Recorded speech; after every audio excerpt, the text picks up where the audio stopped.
Welcome into the first HPL College Game Day show of the season. We will be breaking down everything that has happened through the first few weeks of the season thus far. We'll talk a bunch of our title favorites. We'll talk some surprise teams. We'll talk some teams that have had a disappointing start to the season.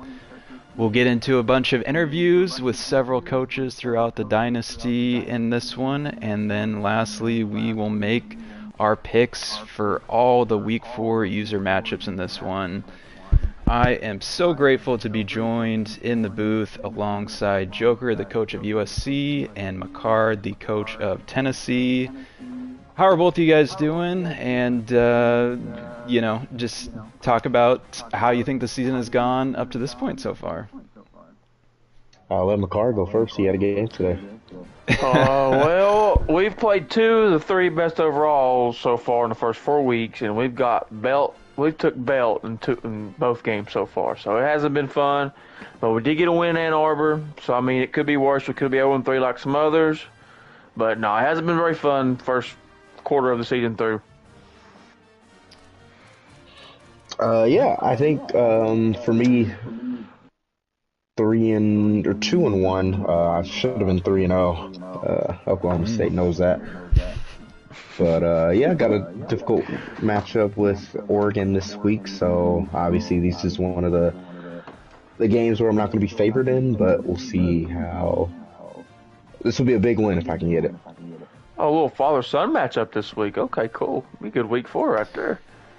That will be a game of the week as well. Like we said, you guys might have already seen it. One of the 3 game of the weeks was already played. We got 2 more coming up before we sim. Florida and DBJ will be at Ole Miss and Jackson, and then Joker and USC will be at Oregon. So excited to see both of those games thus far.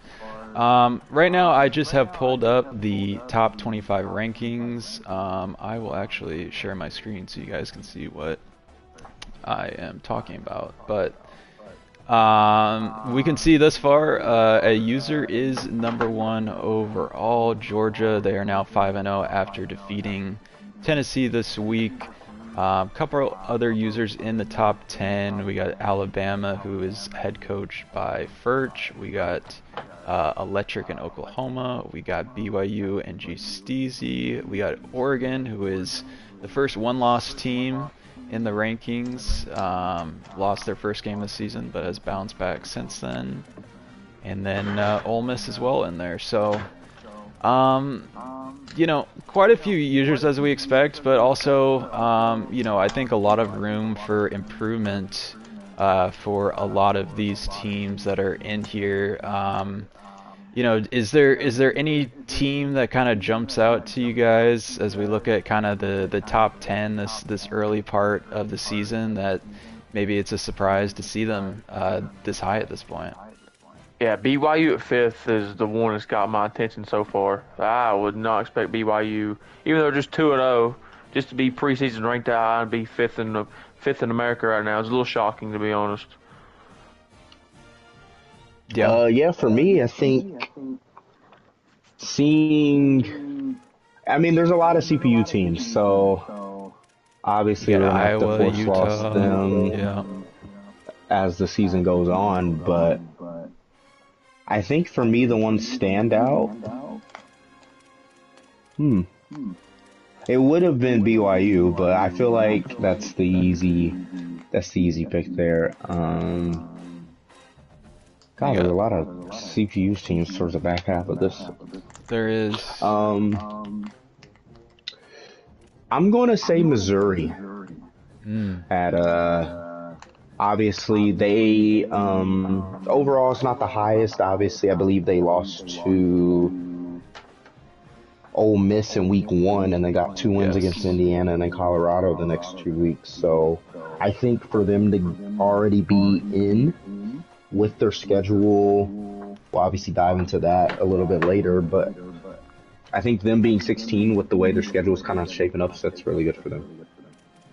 Yeah, I think that's a good call. I think there's several teams in here that some that aren't even ranked that, you get off to maybe not the best of starts. I think for the most part, everybody's kind of trying to learn this game, try to figure out what works, trying to figure out how their team best plays. So, this early part of the season, I think we're going to see a lot of things change here. We'll go just through each of the user conferences quickly and take a look how things are sitting so far. We want to do a college game day show probably once every 4 weeks or so. So we'll have 2 or 3 more throughout the course of each season to just kind of reset where things are, look ahead to the future. But as we can see here in the ACC, this is the lightest conference in terms of users, but none ranked really outside of Miami. Obviously, they had the big preseason ranking, but you got Georgia Tech there's had a couple big wins. Florida State was able to get a nice win on the road. Some question marks Nebraska, about right? yeah, so there were some question marks with how this game ended up going, but nonetheless, and then Clemson and Brink as well, who we hope to hear from later in the show. And Joker, we're gonna have a new user, right, in this conference. Yeah, Trey will be joining us. South Carolina, obviously, if you open their schedule, Yep. they don't really have the users because we did take a lot out after Hail State left the league. So he does kind of get a cupcake here to kind of look at put this himself in a stretch. situation to Wow, be that is- 8-2 Wow. in these Yeah. final 2 games.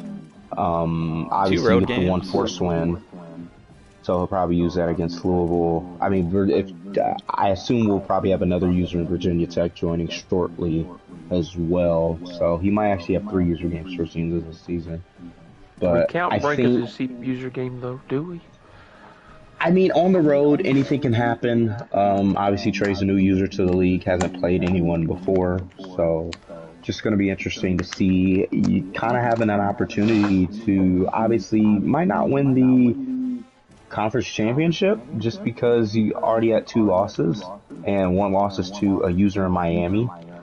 Conference. But I definitely think this team can make the playoffs at 9-3 or 10-2. Because if they go win 6 in a row, they're definitely going to be ranked by the time we get to later in the season. Yeah, and I didn't realize both the losses were to ACC teams, so he's kind of behind the 8 ball in that. But yeah, he's got a nice stretch of bunch of CPU games to take advantage of, and then yeah, we'll see what he's made of for these last 2 games. But South Carolina, I think their issue is for him is more going to be where their budget is sitting at, the recruiting. He's going to be a little bit behind on that. Probably will affect him more next season than anything else, but certainly, I mean, they have a lot of great weapons on this team. And I could see him if he's solid at all making a run towards the playoffs. It'll be interesting to see what he's able to do. But yeah, we can go back to the ACC here, and then yeah, we might have another user in Virginia Tech. We can pull up their schedule quickly, but yeah, they got more fruitful of a schedule. Yeah, you got 3 That games Auburn in game here. right there. That's intriguing right there if we get that new user. Yep. So keep an eye out for that. But we can go back and look at the Big 12. I think this is one of the most competitive conferences that there is. I think we're all kind of expecting Oklahoma and Oklahoma State to battle for this one. I think their game is coming up later this season. We can pull up the schedule for Oklahoma to see, and yeah, it's not too many weeks away. It's actually next week will be Bedlam at Oklahoma State, so that's certainly going to be an interesting one. Look at that 4-game stretch. If we're looking even by rankings, even though Texas doesn't have the best user, that's a tough 4-game stretch right there, for being honest. Oklahoma State, Texas, Texas Tech, Oregon. I mean, that's a little bit of a For gauntlet. electric, though, I don't know. Hey, you never know. You never know.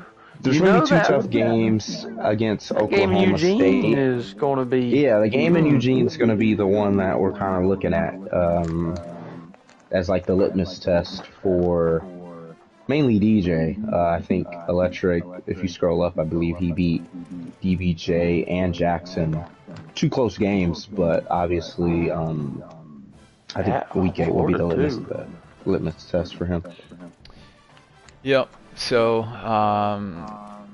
Texas Tech also got a big win after starting 0-2 over Texas A&M. So it'll be interesting to see how the Big 12 shapes up. Want to get through the rest of these just peeks at the conferences before we get to our first coach interview of the night. But this is where the Big 10 stands as of now. Obviously, Joker, you talked about Missouri had a pretty nice last couple games after the tough start against Ole Miss. We got Indiana, a couple tough losses in there. Could you open their schedule? Who did they lose to in the conference?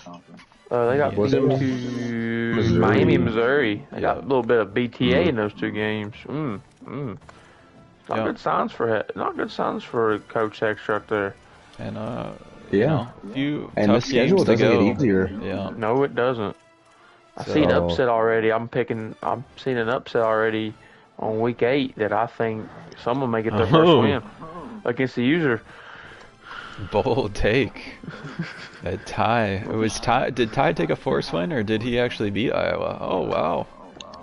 Did not see that. But you see what matters. But you see, you see what. We see what matters. Yes, like you see the scores of these games: 15 points, 10. I mean, the loss to Tennessee. The loss to I don't know what's bigger: the loss to Tennessee or the loss to Georgia Tech. Well, one was sober during that, and one wasn't. So I think you got to go with one who couldn't beat the sober person. So I mean that's to look yourself in the mirror in that situation.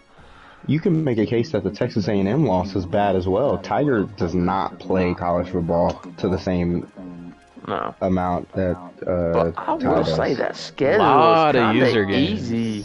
A lot of user games, but I mean the opponent quality-wise is not there compared to other ones. Like Ohio State's definitely going to be a struggle, but other than that, I mean he's probably going to be in every ball game.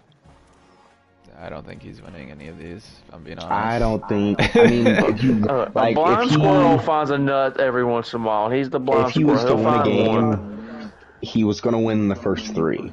Those are his easiest opponents. I don't think it'll be interesting. I think the game against Nebraska will be interesting just because the overall difference, but I think he only really has a chance against Nebraska and UCLA. It's 11:15, gentlemen. Do we want to welcome our first coach in? Yeah, I think let's get right into it. We can pull up the Ohio State schedule this far, and we can welcome in Shake into the booth. You've had quite the gauntlet so far. 4 user games, varying levels of success against all of them. I mean, through these first 4 games, how would you assess where your team stands at this point? I mean, you look up at the top of the screen and see the overall. We probably shouldn't be 2-2 right now. But honestly, I think probably should be 3-1. I should have won that week 0 game against Georgia. I just kind of made a couple, dumb mistakes towards the end of that game. And only lost by 3, and then, if we're being 100% honest, we kind of overlooked Georgia Tech. I don't think I'd ever played Dead Dad before, and definitely was not familiar with his game. And he got the job done, but I mean, I think the game that I had circled going into the season out of my non-conference schedule to lose was UCLA, so the fact that I came out of there with a W was huge for me. Yeah, we saw that one on Game of the Week. Great game for sure between you and Neo. As we look towards the second half of the schedule, it's kind of the meat of this Big Ten conference.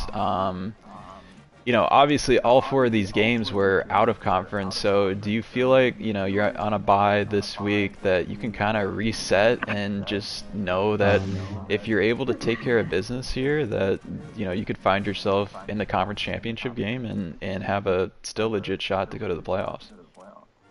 Yeah, I mean, I think realistically, I can only afford to lose one more game to even have a chance at the playoffs. And I think losing one game, I think you still have a shot to play in the Big Ten championship as well.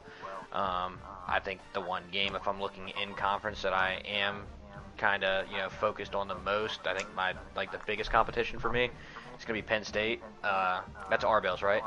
It is, yes. Yeah, Arbels. I mean, the record doesn't show it, but he's pretty good at this game, and it's going to be on the road at Penn State, so that's going to be pretty tough. But I mean, I'm not overlooking any of the other users in the division, but I definitely think having a huge overall advantage is going to help me in a lot of these games. And hoping to go, it'd be 7-1 in conference play. Yeah. I mean, hoping to go 8-0, but 7-1's the bare minimum for me. Yeah, I think 7-1 certainly will get you into the conference championship game. I just noticed sometimes with the way the schedules are thrown out, you can't really adjust any of the conference games, unfortunately. But you kind of got this tough stretch. 5 straight road games. Yeah. So that will be a challenge. Fortunately, you do get 2 games at home against users to close it out, but nonetheless, I guess these first 4 games, what have you found the biggest challenge in terms of with your team versus whether it be offensive side of the ball, defensive side of the ball? Obviously, we know Ohio State has a lot of great skill position players on both sides, but what do you think's been the tougher challenge for you? Is it the defensive end or the offensive end playing this new game? Joker could probably answer that question for you. He loves to bring it up. Can't stop a chair. The defense is never a strength for any school that we coach. The offense never seems to be an issue. I mean, I know that the score for UCLA says 41 to 34, but I actually scored 62 points in that game. So that's right. Yeah. Yeah. Offense has never really been an issue for me. I can score with the best of them. I just, as Joker said, can't stop a parked car. Yeah. And you got Joker and McCart. If you got any questions for him, I'm actually gonna pull up his. Yes. What the stats. in the hell happened in Bobby Dodd Stadium? Hold on. Why are we overlooking that game? This is the person that makes the most fun of you for being bald, and you should not be overlooking that. You should have delivered BTA, and instead you got bent over to Georgia Tech. What happened? Honestly, he just ran an extremely efficient offense. He a lot of checkdowns, a lot of drags, and just I couldn't stop it to save my life. And then we did have one misclick interception, which was pretty embarrassing. But yeah, I don't know. He outplayed me. But we did sign a 2-year deal, so he's got to come to Ohio next year, and we'll definitely be looking to get our get back next season. I was going to say, there better be some revenge next year, because that can be happening to Georgia Tech with the overalls. We can't be looking ahead at any game, first of all, but man, that's just 2-2. That's all shock seeing 2-2 and seeing us score that game. It was a little bit of a shock. I expected better out of you, but it does happen. Yeah, and just looking through some of the stats here for Ohio State, I mean, the thing that kind of stands out is, Jeremiah Smith, he's averaging, 27 yards per reception, but, he's only got 10 touches this year. We got to change that. He's the best player in this game. How are you working as far as, like, scheme-wise to figure out ways to try to get him the ball? Well, I mean, week 0, I said it in the interview afterwards. I honestly kind of just tried to use Jeremiah Smith as a decoy, and I mean, it worked for the most part.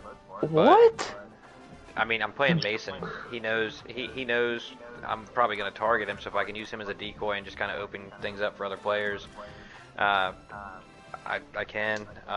Week 1, we played Tennessee, and we were kind of putting B to A, so we really just ran the ball a lot in that game to try and be respectful and not run the score up. And then, so I mean, I feel like I really only used him like 2 weeks, so definitely not the greatest stats, but if you consider that realistically it's only been 2 weeks of usage, it's not the worst either. Yeah, and on the other hand, though, Bo Jackson, he's had a great start to the year. I think he is one of the leading, if not the leading, rusher in the nation at this point. Averaging 9 yards a carry, got 8 touchdowns. I guess talk about some of the formations or different ways that you've been trying to get Bo Jackson the ball. Oh, he's been a game changer this season. If he keeps playing the way he's played for us, I think he's going to be holding the Heisman Trophy at the end of the season. He single-handedly won me that game against UCLA. He was just an absolute monster. And then he had a pretty good game against Tennessee as well. But, yeah, I mean, realistically, I'm usually a pass-first kind of guy, but this season, having him in the backfield, I've definitely utilized the run quite a bit. So definitely looking to continue doing that. Yeah, and last thing I had for you before we get you out of here was just to talk about how recruiting has gone thus far for you. Obviously it's been a big change for anybody that's played either of these last 2 college football games with the whole NIL thing and trying to figure out your budget. How are you looking so far in recruiting, and I guess give us the outlook kind of on even into next year with your squad. I mean, we got 2 instant commits, week 0, 2 4-stars, which was huge.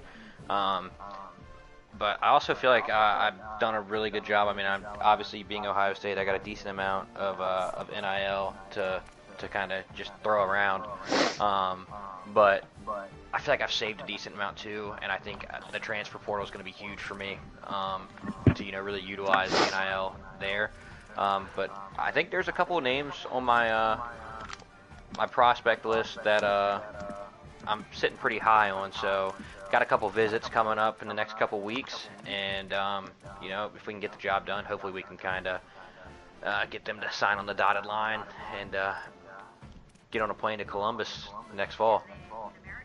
Yeah, I mean, you're going to have a lot of questions for sure. Obviously, there's some guys that you could potentially try to pay a lot of money to bring back. I mean, you could try to break the bank for a guy like Jeremiah Smith to potentially bring him back, Julian Sayin. Obviously, we're worried about this year to start, but, are these any things that you've been considering about potentially shelling out a bunch of money to some of these guys to make sure they come back for another year? Honestly, I haven't really thought about it yet. I think it's kind of going to depend on how the season plays out and how recruiting goes for me. If I can kind of find some guys that I can replace them with without having to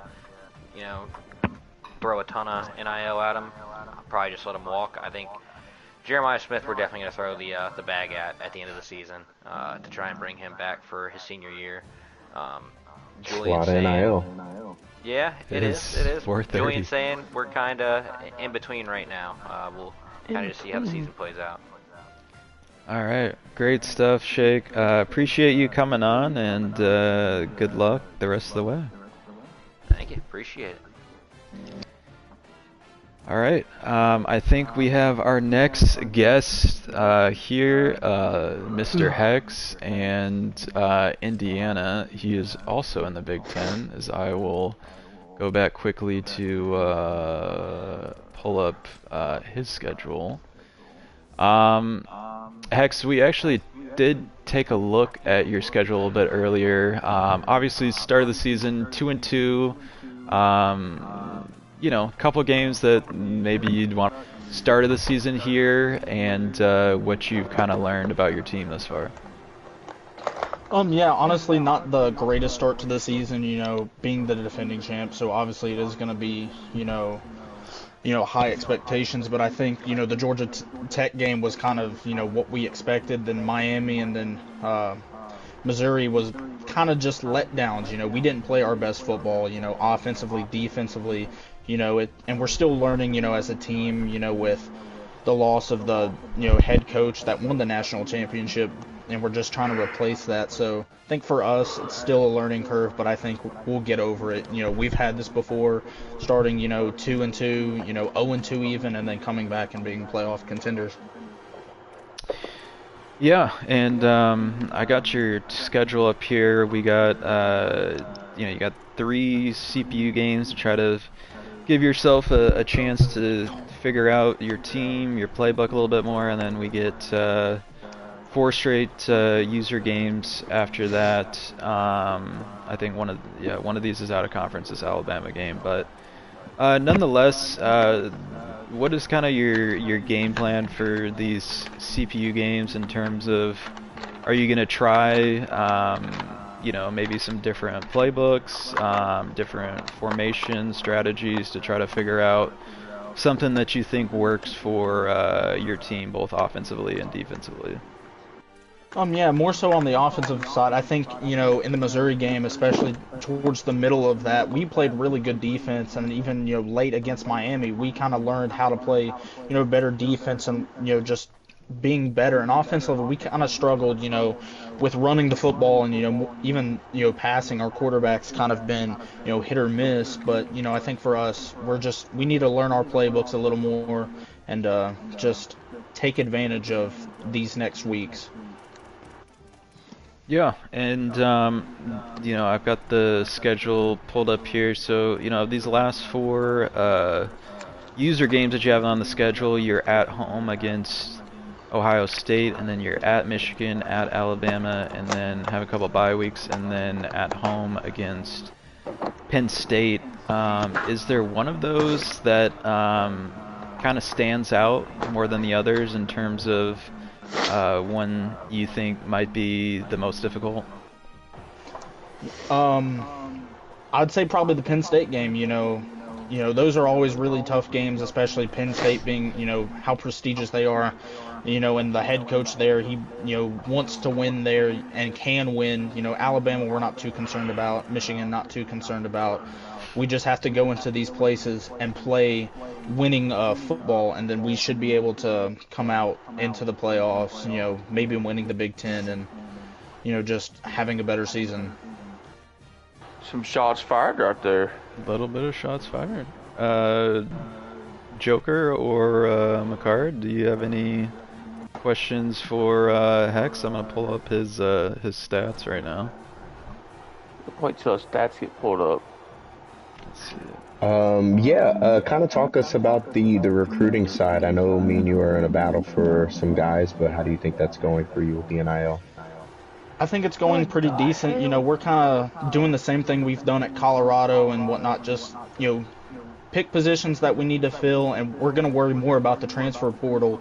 But if we can find some, quality guys, that's all we care about. We don't care about the quantity, Some people care about getting as many 5 stars as they can. They could be the worst players known to man, but for us, we need quality players, and that's all we care about. And we are going after those guys we see as quality.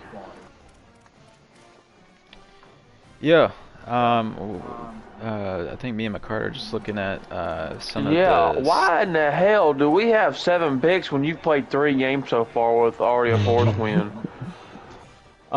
Josh Hoover has played really, for lack of a better word, horrendously. I mean, he's, for being a pocket passer quarterback, dude can't hit a 20-yard seam route to save his life. And it kind of sucks having to rely on the run game as, we're not really known for that. But, Josh Hoover just needs to play better. Otherwise, Tyler Cherry's going to, have his time to shine. 4 tutties and 4 picks. Out here looking like Jameis Winston. Yeah, and that was another thing, I was interested to talk with you about, Hex, is that, anybody that's played you before in some of these other games, I think we know you more as a guy that likes to throw the ball, a lot of quick hitters and that sort of thing. How has the adjustment to this game been for you in terms of trying to figure out what you like to do offensively to move the ball? I think it's been a little bit interesting. Obviously we were Tennessee in the last, league, and there we kind of were able to run the football. We tried a lot of new things, and we were very successful. And I think, knowing that and just attempting to actually, learn the game and learn how to play, actual football, unlike some other people, that's kind of helped us, and we're able to adjust and just really take in what this game's going to be good at. And the passing for us has been very iffy, as you can see with the amount of interceptions we have, but we're learning, and we just need to be able to capitalize on what we need to be good at. Yeah, it looks like your running back has had a really good start to the season. He's been very efficient on the ground for the most part. Yeah, I noticed something. Go ahead. I'm sorry to cut you off there, Kay. Week 0, when you got the dub, you had 21 carries with BB, and you haven't touched 15 cents in your own 19 combined in your own 2 those next user games. That's kind of interesting. Yeah, with those games, obviously Georgia Tech isn't at the level, talent-wise that Miami and even Missouri was, and that's not a shot at, the Georgia Tech captain, but that's just the reality of that situation. Is the Miami games, we just couldn't run the football as well, especially in that first, half, and even in the second one. And, Missouri, he was actually really keen at, protecting his gaps, so we had to be a lot more trusting of our, passing game, and it just didn't work out for us. Yeah, and then one last thing before we get you out of here is was looking through some of the targets, and honestly, pretty balanced here. You've done a really good job of, when you have thrown the ball, spreading it around. It looks like, is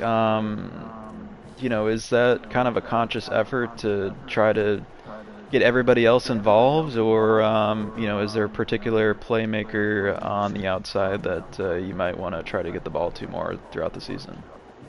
Yeah, I mean, kind of going back with the previous teams, we don't really have that superstar that we've seen previous, with Brazel in Tennessee, with Travis Hunter, Cam McHale. Those guys aren't on the team, and, with the way Indiana is, a lot of the guys are kind of one-on-one artists, guys who can really go up and get the ball. So we're just trying to sprinkle it in, find guys one-on-one, open guys. We just need to hit the open man, not force anything. And I think, we've been doing that decently, but obviously not at the level we should be. And I feel like that's more quarterback play than it is, receivers just not getting open. All right. Well, great stuff, Hex. Appreciate you jumping on here, and good luck the rest of the way. Thank you. Alrighty. We have our next coach that is joining us as I pull up the conference standings, and we can go back into the Big 12 here. We took a peek at his schedule earlier. Mr. Electric is joining us. Electric, we've been fortunate enough to see, both of these games, both these user games early on in the season between you and Ole Miss, and then at Florida, both very, very good games, very competitive all the way through. You were fortunate enough to get the win in both of them. I guess just talk about your start to the season thus far, and what are some things that you maybe want to clean up here as we get into the meat of this tough Big 12 stretch. Yeah, man. I just believe that the team has been playing pretty solid. We battled through adversity a lot of times through this season. Ole Miss showed a lot of that, I could say. and Florida definitely showed that even though we might be a little off, we always want to find ways to score and put up at least 30 on each defense that we play against. So I think I can take that. I think that's the best that we can do. We can even try to put up even more points depending on the user. So I would say the season's going pretty well. The only thing we got to minimize for real is just the interceptions. There's a lot of costly picks that I could have thrown in 26 and 25 that would have worked, but this game's a bit different. So John Mateer will get better at it, and we'll probably go undefeated this year. Oh, you heard there Bold first. We're 2 predictions. games in. Okay. Yeah, and I guess I'm about to pull up Oklahoma's season stats, and yeah, you know, Damn. That's you. Never mind. It's Aston Daniels. I thought I was already Oklahoma there. yeah, we're That's we're not surprising struggling. from That's not surprising from Aston Daniels. That's That's about what we expect. Tier. They still wow. It's only 50% completion percentage thus far. You know, we've seen you make a ton of big plays. You know, we've also seen some of the interceptions, obviously, as you mentioned. I guess talk about the main challenges or differences for you that you've had to try to adjust to on the offensive end in terms of, you know, trying to create big plays down the field. Obviously, we've seen for years in this dynasty you be able to make some of the craziest plays down the field. You know, I guess just talk about how the offensive game plan has gone thus far. One thing I can say about the offensive game plan is feel like it's been going very well. Everything that I wanted to do is exactly what I see out there on the field. So if we're going to go ahead and wanting to put up some 40-pointers, we can put up 40-pointers. If we want to have a low-scoring game, possibly early, stop their offense, and then we step out here and play really good on offense on our side, then I think we should be pretty solid. John is a pure runner, so that is a bit different from Avery. Yeah, I mean, that's really much it. The offense been able to run very well besides the picks, but the picks don't really matter if you can just outscore them. So. I was gonna notice you're either turning the ball over or you're scoring, aren't you? If there ain't much punting involved at all, is there? I think my offense have only punted once or twice out of the whole season, so I was gonna say. I feel like that's really good, and we have more touchdowns than picks. So. Yeah, and you know, it seems like you've done a nice job. You know, whoever has been running the ball between Mateer and Robinson. You know, we obviously Mateer is a great running quarterback. You know, do you think he's gotten most of these yards through some design runs, some read options, or has it been mostly scrambles? Some of the plays, this whole playbook is designed for him to succeed on this type of offense.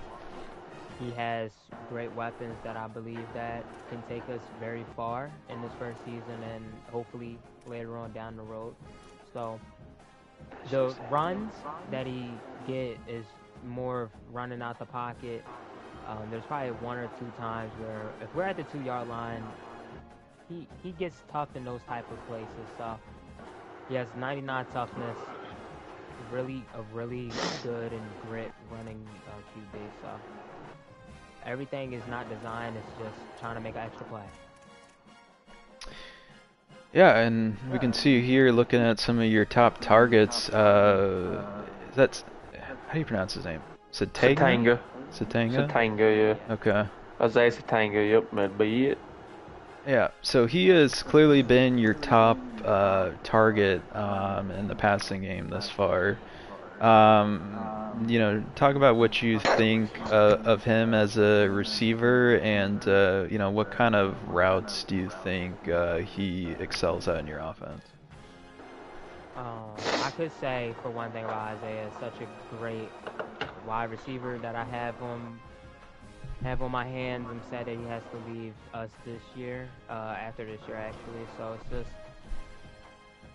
really good wide receivers such as route running. He's short, but he can still get up there and win 50-50 balls somehow, some way. So he is really good to this offense. I can use him as a decoy sometimes, but he still will get a lot of yards against users because they underestimate him in size. So really good in what he has to do for the team, and I'm glad to have him as a number one.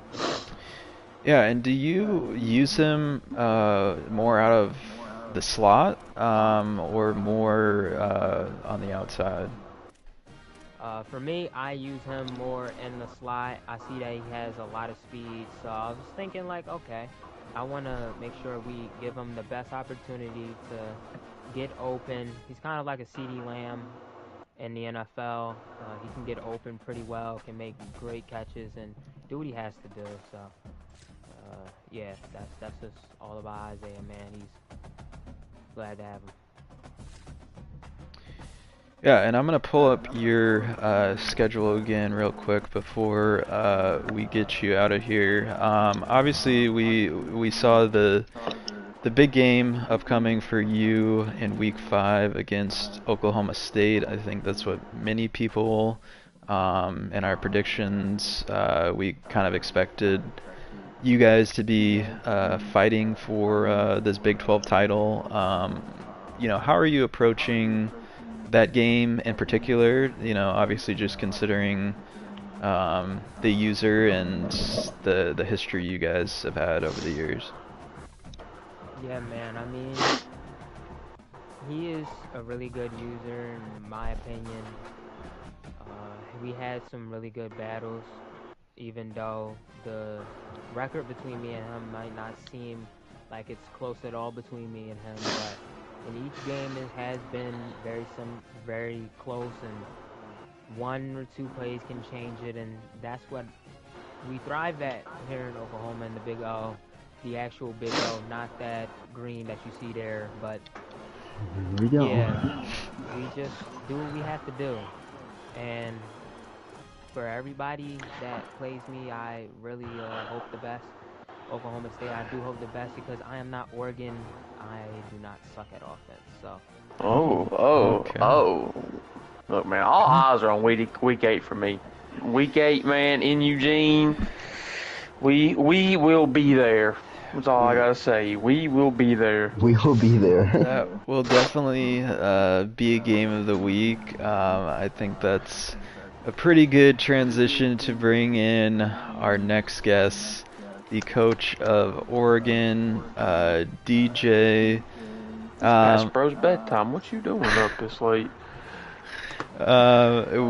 We've seen you quite a few times. Well, I guess we saw both of your user games thus far against Florida, Right. and then against Oklahoma State. So, I guess talk about where you feel Oregon is at this point in the season, and talk about also some things that you think your team needs to get better at going into Pac-12 play.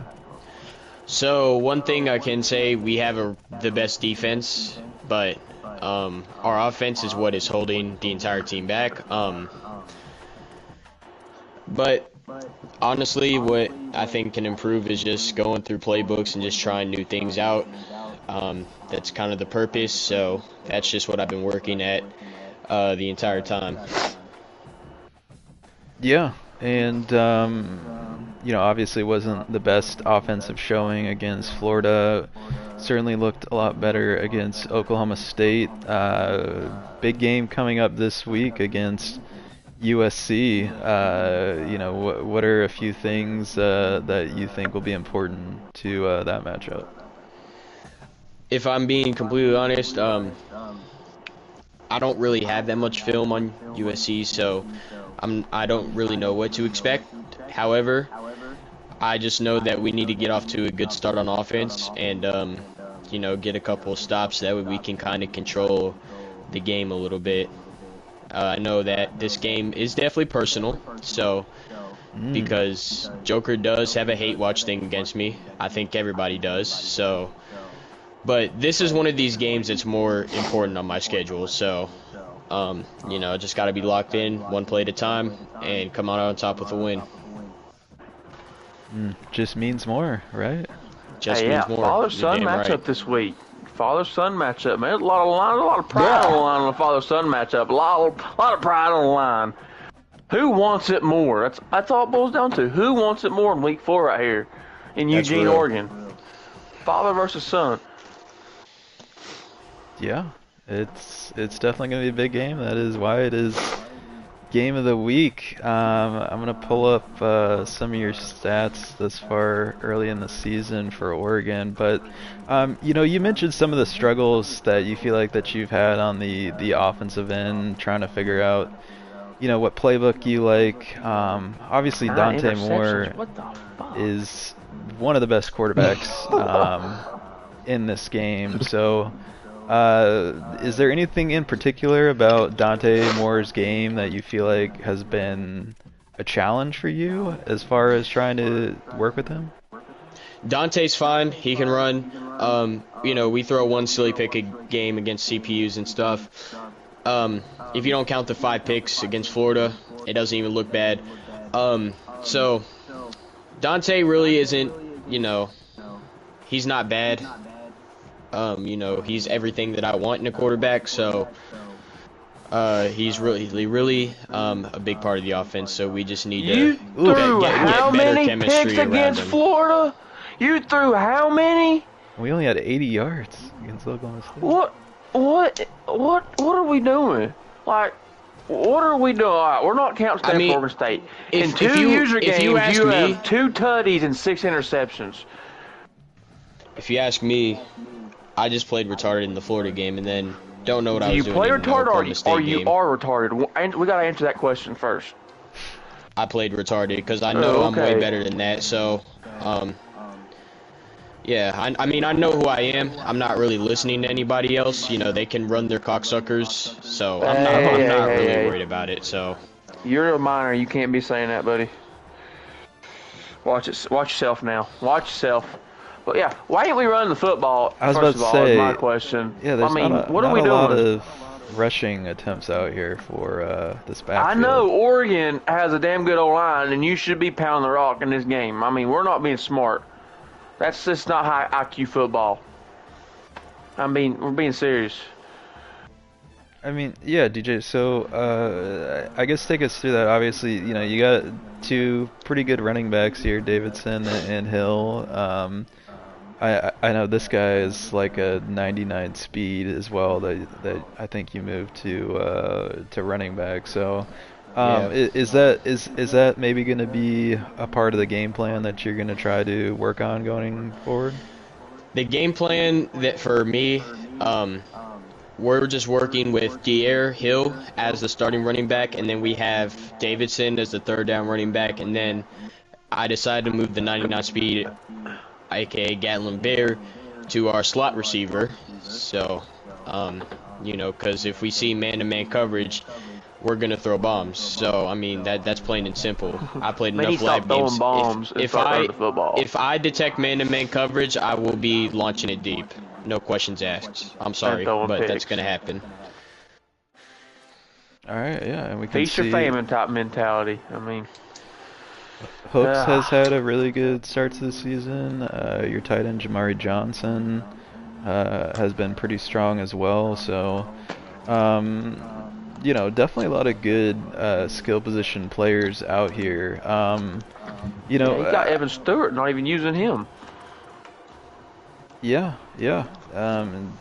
So I guess you know, talk about that from like a schematic standpoint in terms of like, you know, I remember playing you a lot on the previous game. You like to work a lot of your routes out of bunch formations. Is that kind of what you've tried to do with this game, or have you tried to look in a different direction on how to pass the ball? So yes, I am staying with the bunch and the trip sets. I try to find a playbook that where I'm comfortable, you know, that has great bunch sets. I finally found one to where I can run like maybe 60% of my offense from Madden 26. So, and it's really comparable to the Chiefs offense, so that I ran in esports. So, yeah. I mean, I've just leaned heavily on the bunch sets, like bunch tight end, because that's just what I'm really comfortable with running, and trips tight end and all that stuff, and then mix in a few other stock plays and stuff. All right, and then I guess we'll ask you about your defense. Obviously, I think most people agree that Oregon is probably the best defense in this game. You got a lot of good playmakers out here, especially that defensive line. So, how have you found it on the outside of the ball in terms of both trying to slow down the run, but also use some of that speed on the outside to defend the pass? So, we're just relying heavily, on our defensive line, because I think all the players on the defensive line have all superstars. We have two edge rushers with really great takeoff, or not takeoff, quick jump, excuse me. We got really fast corners. So our defensive line is mainly focused on just getting in the trenches and stuff, and stopping the run, getting sacks. Occasionally we'll throw in a blitz to where one guy can come in untouched and stuff. So we just try to do all that. Gotcha. And then I guess sort of last thing is talk about how you've found recruiting this far. Obviously, we know it's something that maybe you haven't paid as much attention to as maybe you should in some other dynasties that we've done. But talk about where you stand this far in terms of recruiting. Recruiting shouldn't be an issue. I know how to do it now. I mean, this is year 3, so if I don't know how to do it, that's a major issue. I don't need to worry about recruiting. I do not need to worry about recruiting because I am Oregon. Great NIL. We can get great players every single year, so recruiting, it will not be an issue for me by any means. Look at Georgia, bro. Georgia's just, it's just not a fair fight. It's just not a fair fight with Georgia in this game. Go back. It's not. What are we doing? He has. What are we doing? 4 weeks in, and what are we doing? He has brought out the bank for. My players. goodness, I have not seen. What are we doing? What are we doing? That's a lot. So we can divide this up by 9 divided by 1430. Oh, but let's do it the other way. 1430 divided by 9. He spent 159 in 280. But he's got 6,000 IL to spend on recruiting alone. So bro's just out there like these are 1-year Sydney rentals. Sweeney against other women in the world. It's just not a fair fight. Are you talking about Georgia or what? Yeah, we're looking at Georgia right now. These are all 1-year rentals, mate. Like, we are not. This guy's gonna be asking for like 3,000 as a senior if you keep him that far. Yeah, recruiting at Georgia is like actually something else. It's been really good. Bro, they just give them free cars and tell them they can go drive. They can drive like they can just go crazy. Mason you think Mason scouting? There's no shot Mason scouting. 280 for the 30. 280. That's insane. I could on a right tackle is actually wild. QB or something like that. Yeah, on a damn right tackle. One of those guys just beat me on. So. All right. Yeah. Okay. He is a gem, by the way. DJ, thank you for joining us. I'm sure we will see you on plenty more Game of the Weeks, including whenever you and Joker play. And Sunday. Sunday. All right. Could be tomorrow. It just depends. We'll see. Sunday way after the race. Okay. But, yeah. All right. No race. All right. Thank you, DJ. No problem. All right. We will welcome in for, I believe this is our last interview of the night. The main event. Yeah, this is what we've all been waiting for. We'll call it that. We'll be nice. Whatever works. Mr. I did schedule it. Brinkerhoff. Hey, Brink's 1-0 in conference, so we probably need to take a picture of that and see that he's in top of the standing so far. We probably need to see that. Probably need to keep that in the memory bank. Even though we got beat the Arizona State week 0, Brink, what are we doing? We're beating Aero. Oh, we gotta play Alabama. That was a different league. Yeah, it was. That was the first game I played on this game. And there was a lot of learning going on ahead. Bring, So- buddy, bring. Oh, come on. Look, we threw now. a pick six. That was the difference. We should have scored more points regardless. So, it was a learning experience. We are actually our undefeated. So Clemson was ahead in this game. They were. Yep. What a fourth quarter to not to remember. My God. Mm-hmm. All right. Yeah, it was pick six. So, anyways, we're trying to knock some hard off some games of right the cobwebs when it comes to this game. We've got some tough matchups coming up against a couple top 10 teams: Alabama, Miami. This might be another user game potentially. This will be another user game. That will be a user game. Yeah, Yep. and then Florida State and Texas, but a lot of these are home games. It looks like as far as these user game goes. So, Brink, I guess obviously Clemson wasn't your choice. You had a bid on Ole Miss. Ended up getting Clemson. Anyways, talk about this team. What you think the biggest strengths and weaknesses of them are? I mean, there's a lot of talent on this team. I don't think their overall is indicative to the amount of talent the team actually has, and I mean across the board, from the trenches up to the receivers and the corners. Like there's, not everybody is a 5-star caliber, but that's impossible, right? So there's a lot of really good collective talent. There is a glaring weakness. We love the kid; he's a really great guy.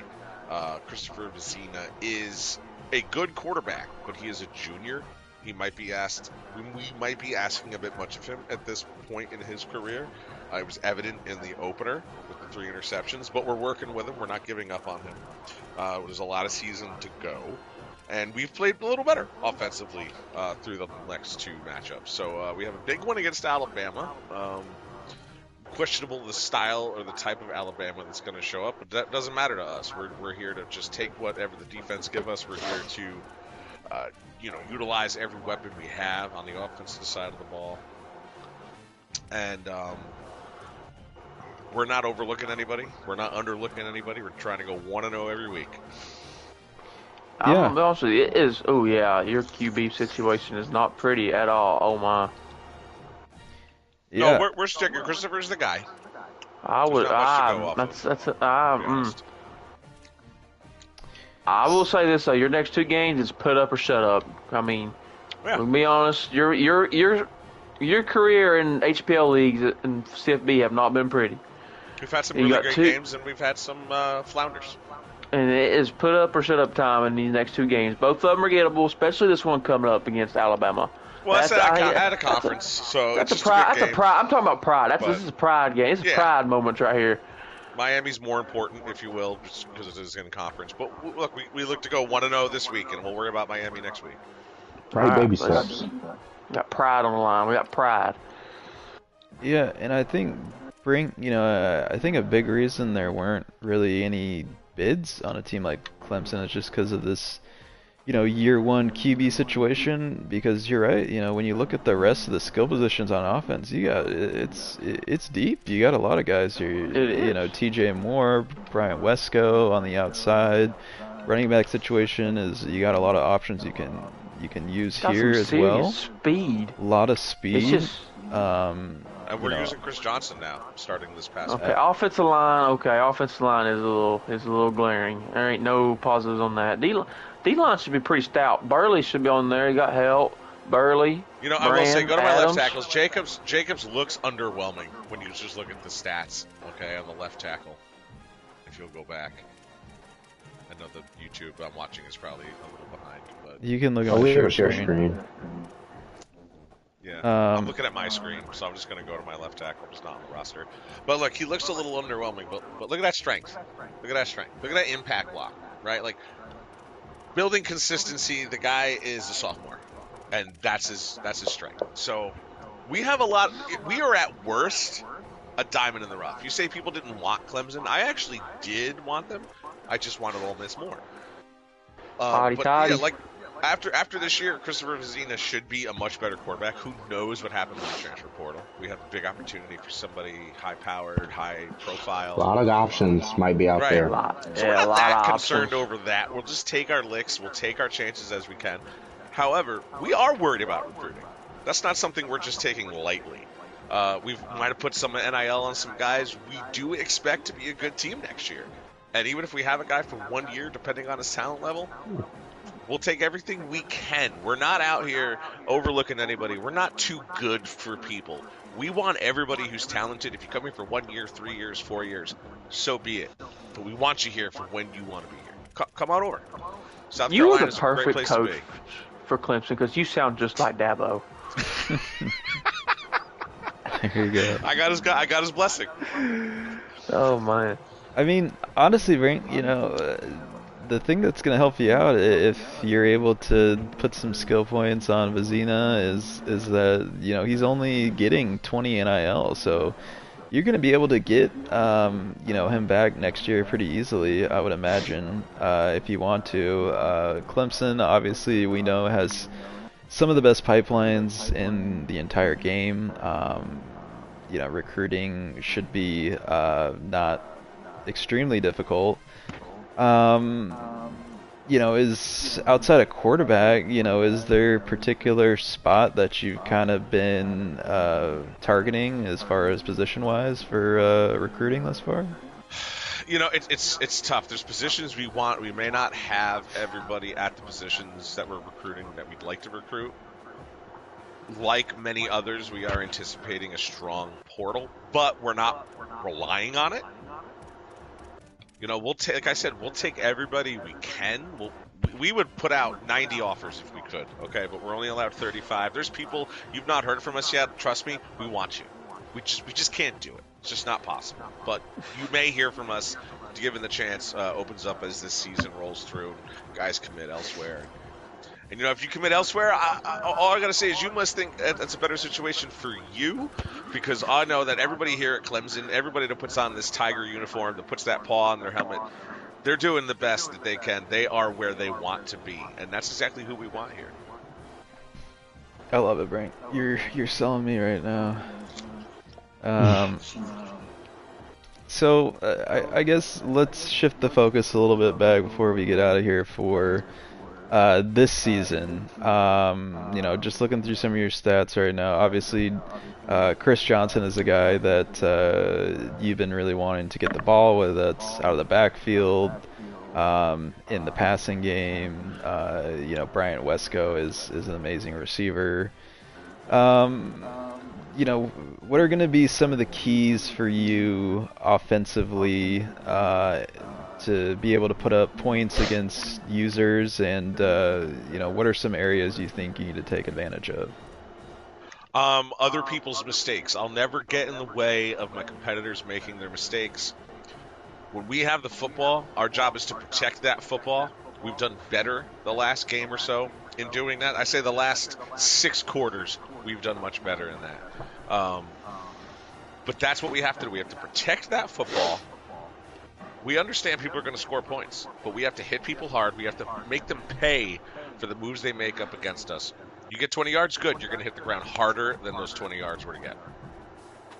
So just beware. You know, I heard you mention we have a bunch of home games against users. This is one of the toughest places to play. And I'd much rather be wearing orange or purple than any other color in the stadium. I like that. So as we look at your schedule again, one more time, obviously you mentioned the Alabama game, then we kind of get in conference with Miami and Florida State, and we'll have South Carolina as another user. But I mean, what do you think is the ceiling for this team this year for both, I guess not only Clemson, but also yourself as a user trying to get familiar with what works in this game? What do you think the ceiling is for you guys? I think the ceiling is unlimited. I think this team could run the table. Will it? Time will tell. But it's only going to start this week versus Alabama. We don't look that far ahead. We need to complete this week. After that, we'll worry about the next one. Because these kids are only here for so long. Maybe it's a year. Maybe they go to the NFL. Maybe they get hurt. Maybe something else happens. These kids are here for this season. So we got to make every practice, every drill, every game count to its absolute best. Otherwise, why'd you come here? I want you to be proud of putting on that jersey, putting on that orange and purple. That's what Tiger football does. All right. Great stuff, Bring. Appreciate you joining us here, and good luck the rest of the way. Hey, thanks for doing this, guys. It was fun, and I appreciate being on here. Yeah, thanks for coming out and bringing. Even though it's past midnight, we all got jobs, but well, some of us got jobs, not all of us. Now you got work tomorrow. Yeah, I don't have work tomorrow either. 7 a.m.'s coming early in the morning, by God. All right. Joker. Who is slobbing on something in the I'm eating background? strawberries, my bad. Get off the Let's mic. get Jesus back Christ. into the conference standings. We never finished all of those. And then we'll get into the contender or pretender. And then... Yep, so we already went through ACC, Big 12, Big 10. We will go to Pac-12. Pac-12. Here we go. Pac-12 is spicy. Big game this week. Huge game, father and son, man. I mean, this game of your top moment right here. That will set the kind of leader, the chaser, for the Pac-12, because one of us will lose that, so we'll be behind UCLA, BYU, once Colorado gets some games. So, big game that week. Yeah, I mean, we can't rule out UCLA either. You know, Coach Neo has no shortage for things to say about his confidence in himself and his team. So there were some shots fired at some point about Coach Neo thinks the UCLA runs that city. So Joker, any response there to your big in-city rival? No. We just go out there and execute. Worry about ourselves. Okay. So obviously, you know, you mentioned that we talked about BYU. They're ranked really, really high. Steezy is obviously a very solid user as well. You know, want to see more Steezy from Colorado. being BYU is just so odd. Yeah, he did. I can't remember. I think he bid for Ohio State, ended up losing the wheel spin to Shake. So that was unfortunate for him, but, you know, clearly seems to have found a home there with BYU. Arizona State turf is in here as well, sitting at 2-1, and then Washington and T-Bird. So we will see how this all shapes up. This is I think the two. I mean, the SEC is pretty good too, but the Big 12 and the Pac-12, it feels like they're both pretty deep, and there's a lot of interesting things that could happen in both of them. But we will take a look here at the SEC. Obviously, we've talked about Georgia. They've had a great start to the year. They've had a great start to recruiting. You know, Mason, he himself has said that he's washed at this game, but if you look at the results, he's lying. He's full of shit. Maybe he's just trying to set the expectations lower, so the fall isn't as tough. But nonetheless, good start. Florida lost a couple games early in the season. They probably thought they should have won, and then we got Ole Miss and Jackson back in the league. Pretty solid start to the year. And then, you know, we get into Alabama. Hasn't really had a great test yet. Tennessee and McCard, we've seen this team a little bit. I mean, let's get into that now. This Tennessee team. We've played two hard teams so far, and it did not go good. It did not go good against either two difficult teams. And I don't think the road gets easier. It does not get easier. Ole Miss next week. I feel better against Ole Miss than I do against damn Georgia and Ohio State. And I will say, we kind of learned some things on offense today. against Yeah. Georgia. We actually moved the ball, which was surprising. That's surprising. I mean, we put up almost 500 yards of There offense. was a lot of. It's Yeah. just we couldn't stop a damn anything. Oh, yikes. Yeah. oh yeah. 30 yards per carry. Wow. Okay. Dude, time he turned into prime Bo Jackson out there, basically. Nothing to do, stop it. I mean, Bishop himself had a pretty good game as well, but yeah, I mean, still some of the mistakes it looks like. Yeah. McIntyre, Yeah. I know, has been kind of tough for you to figure out. Maybe he doesn't quite have the ratings that you're looking for in some areas. So, I mean, how do we figure out this passing game going forward? We're gonna have to we're gonna have to go boundaries outside the numbers of what it looked like today. Some quick out routes, maybe some quick underneath, but from what I've seen, the boundaries could be pretty beneficial in the passing game with with new playbook styles. Because we haven't been throwing the ball much, and we're gonna have to do something. Even though running game is favorable, you still gotta throw it. But I will add in the SEC, it's literally whoever plays Georgia in the SEC title game. Georgia's not losing. I mean, that just is what it is. Whoever you're battling to play against an SEC title game, which I don't know who that could be. I think it's up for grabs between several users because I think there's a lot of evenness between all of us besides Georgia. Alabama, yeah, but the users also first. So, I mean, kind of counteract each other. That's how I view it. I mean, ain't no one beating him.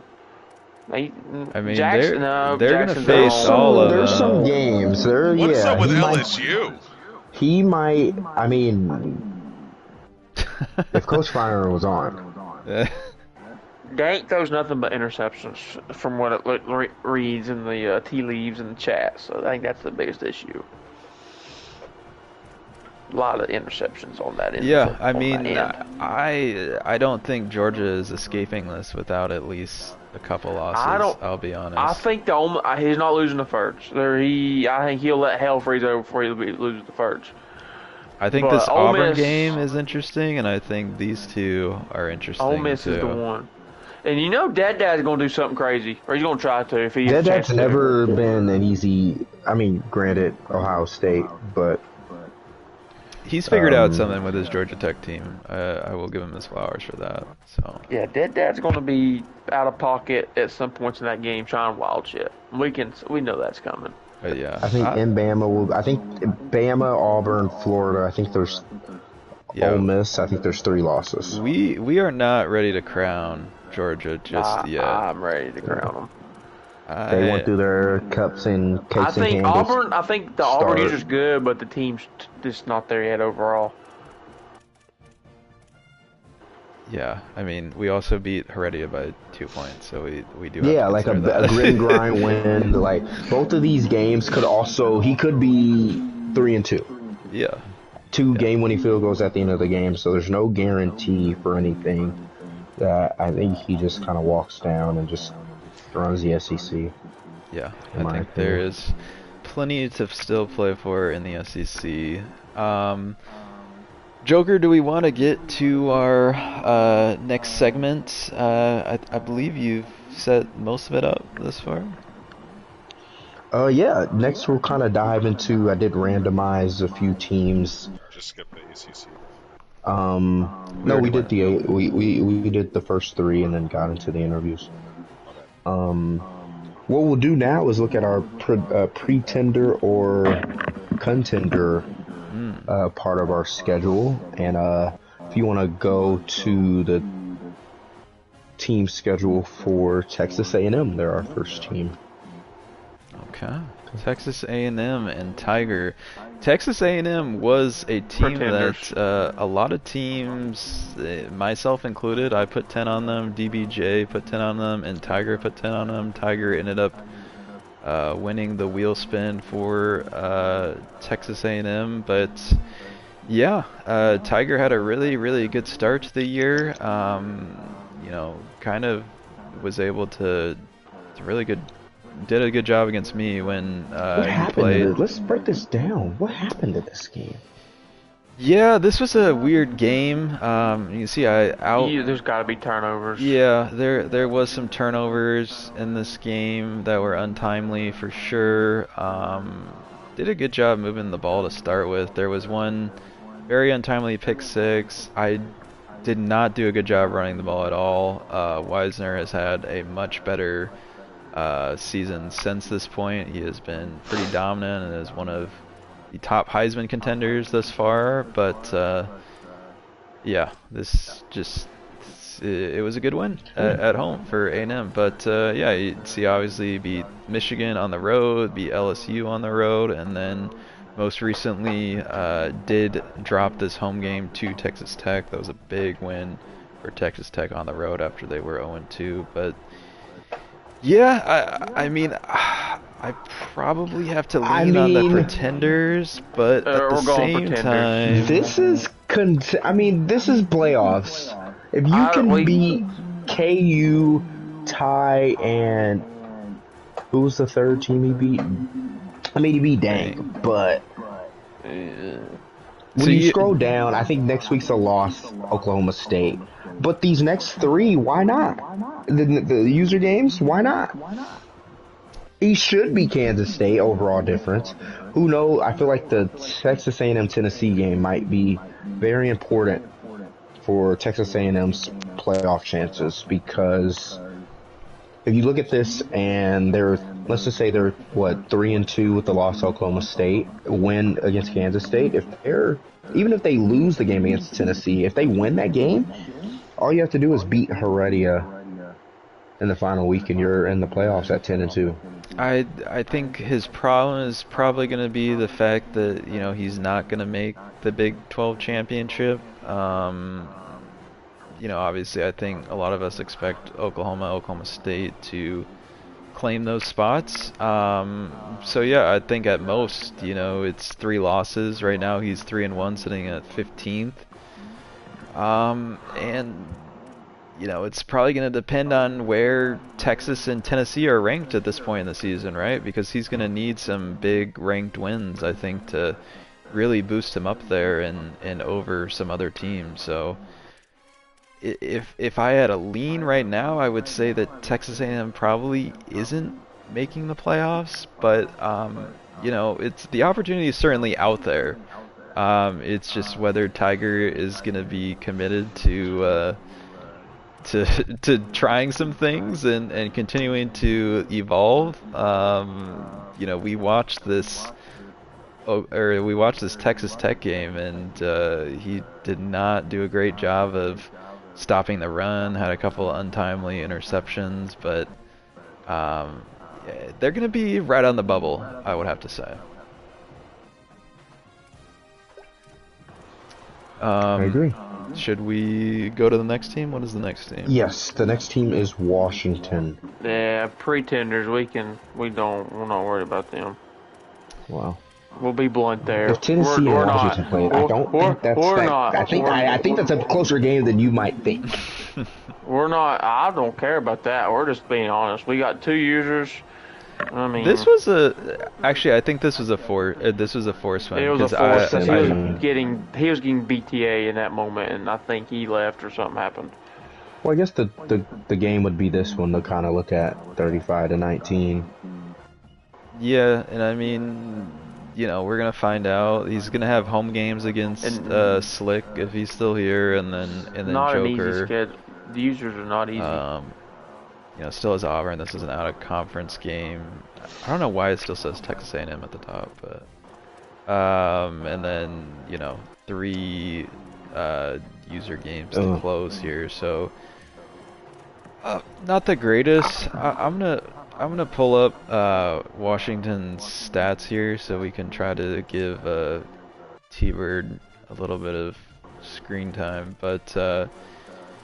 Washington, I know, has a very, very good quarterback. I think they have some pretty good skill position players. But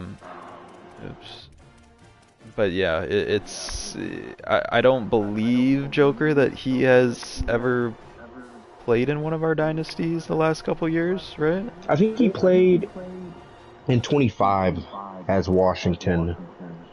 Okay. I know Furch was 20, or I know Furch was Washington last in 26, but I do think T-Bird was yeah, that's fine. I do think T-Bird was Washington in 25. I'm gonna leave my last remarks here because I got jobs. Yes, I got a job it is doing more. late, so So I'm gonna say this: Washington. No offense to T-Bird, but they're pretenders. We're not.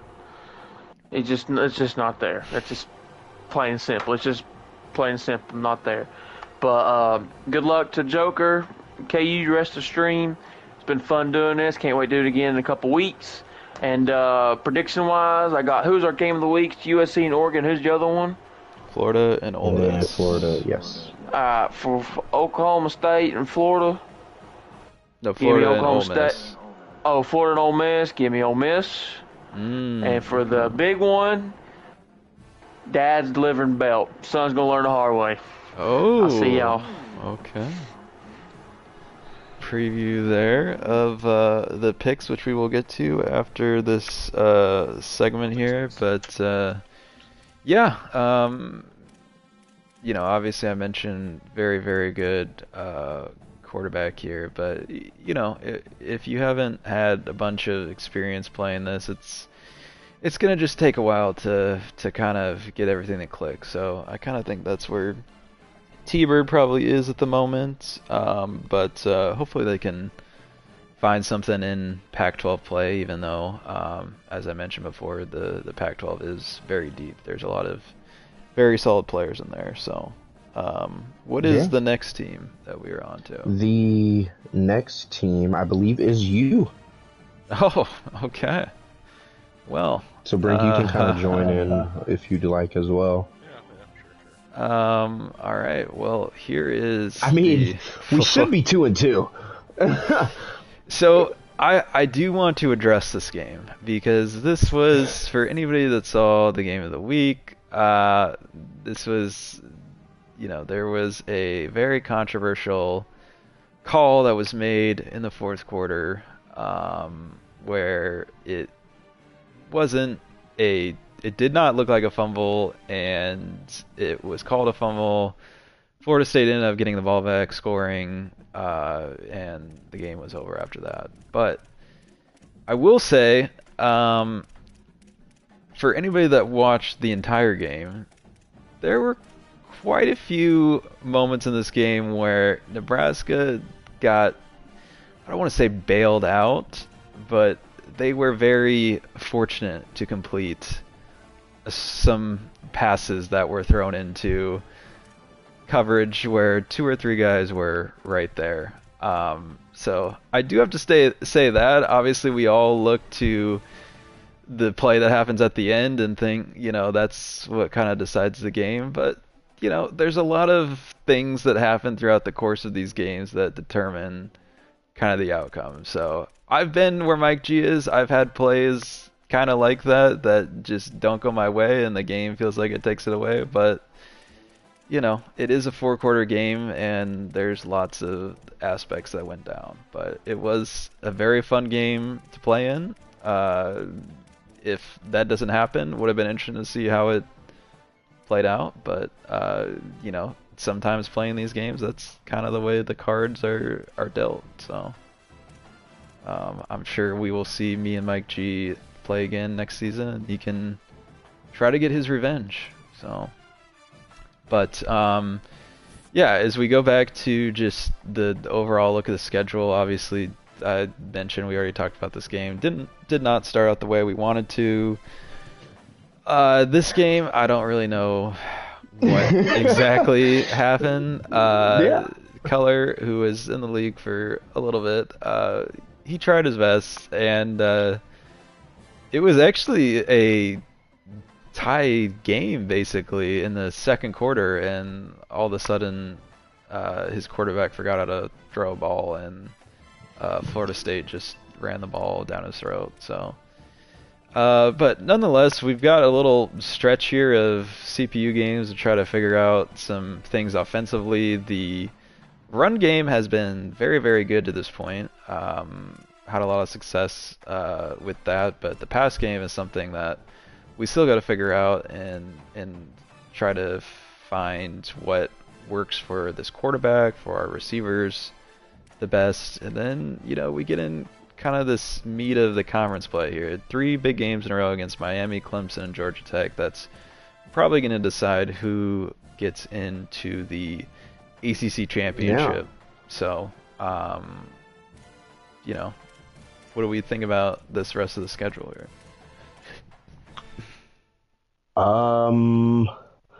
I mean, this is easily running the table. You think this is 11-1? This is. Oh, never mind. I did. Okay. Whoa. I didn't see this. Whoa. I mean, we'll see with Miami, right? I think the overall difference in that game will be the difference. But if you win that game, I think 10-2. We'll see. Yeah, I think if you could beat Miami, I think you beat Captain Dead Dad and Brink, and then obviously DBJ is just going to be a tough ask.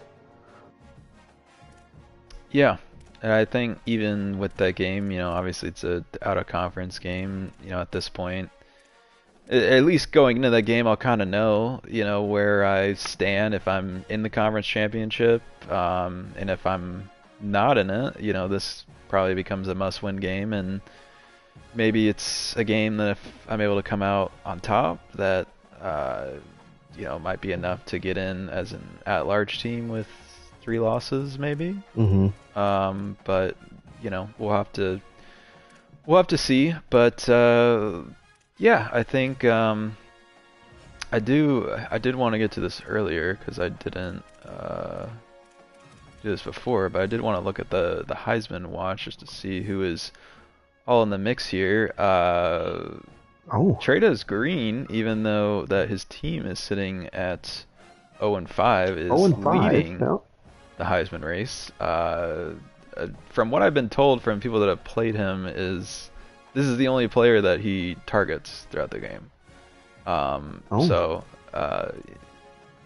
I think Dank even said this, is that we might not win much at all, but Trados Green is going to win the Heisman. So we'll see if that comes true.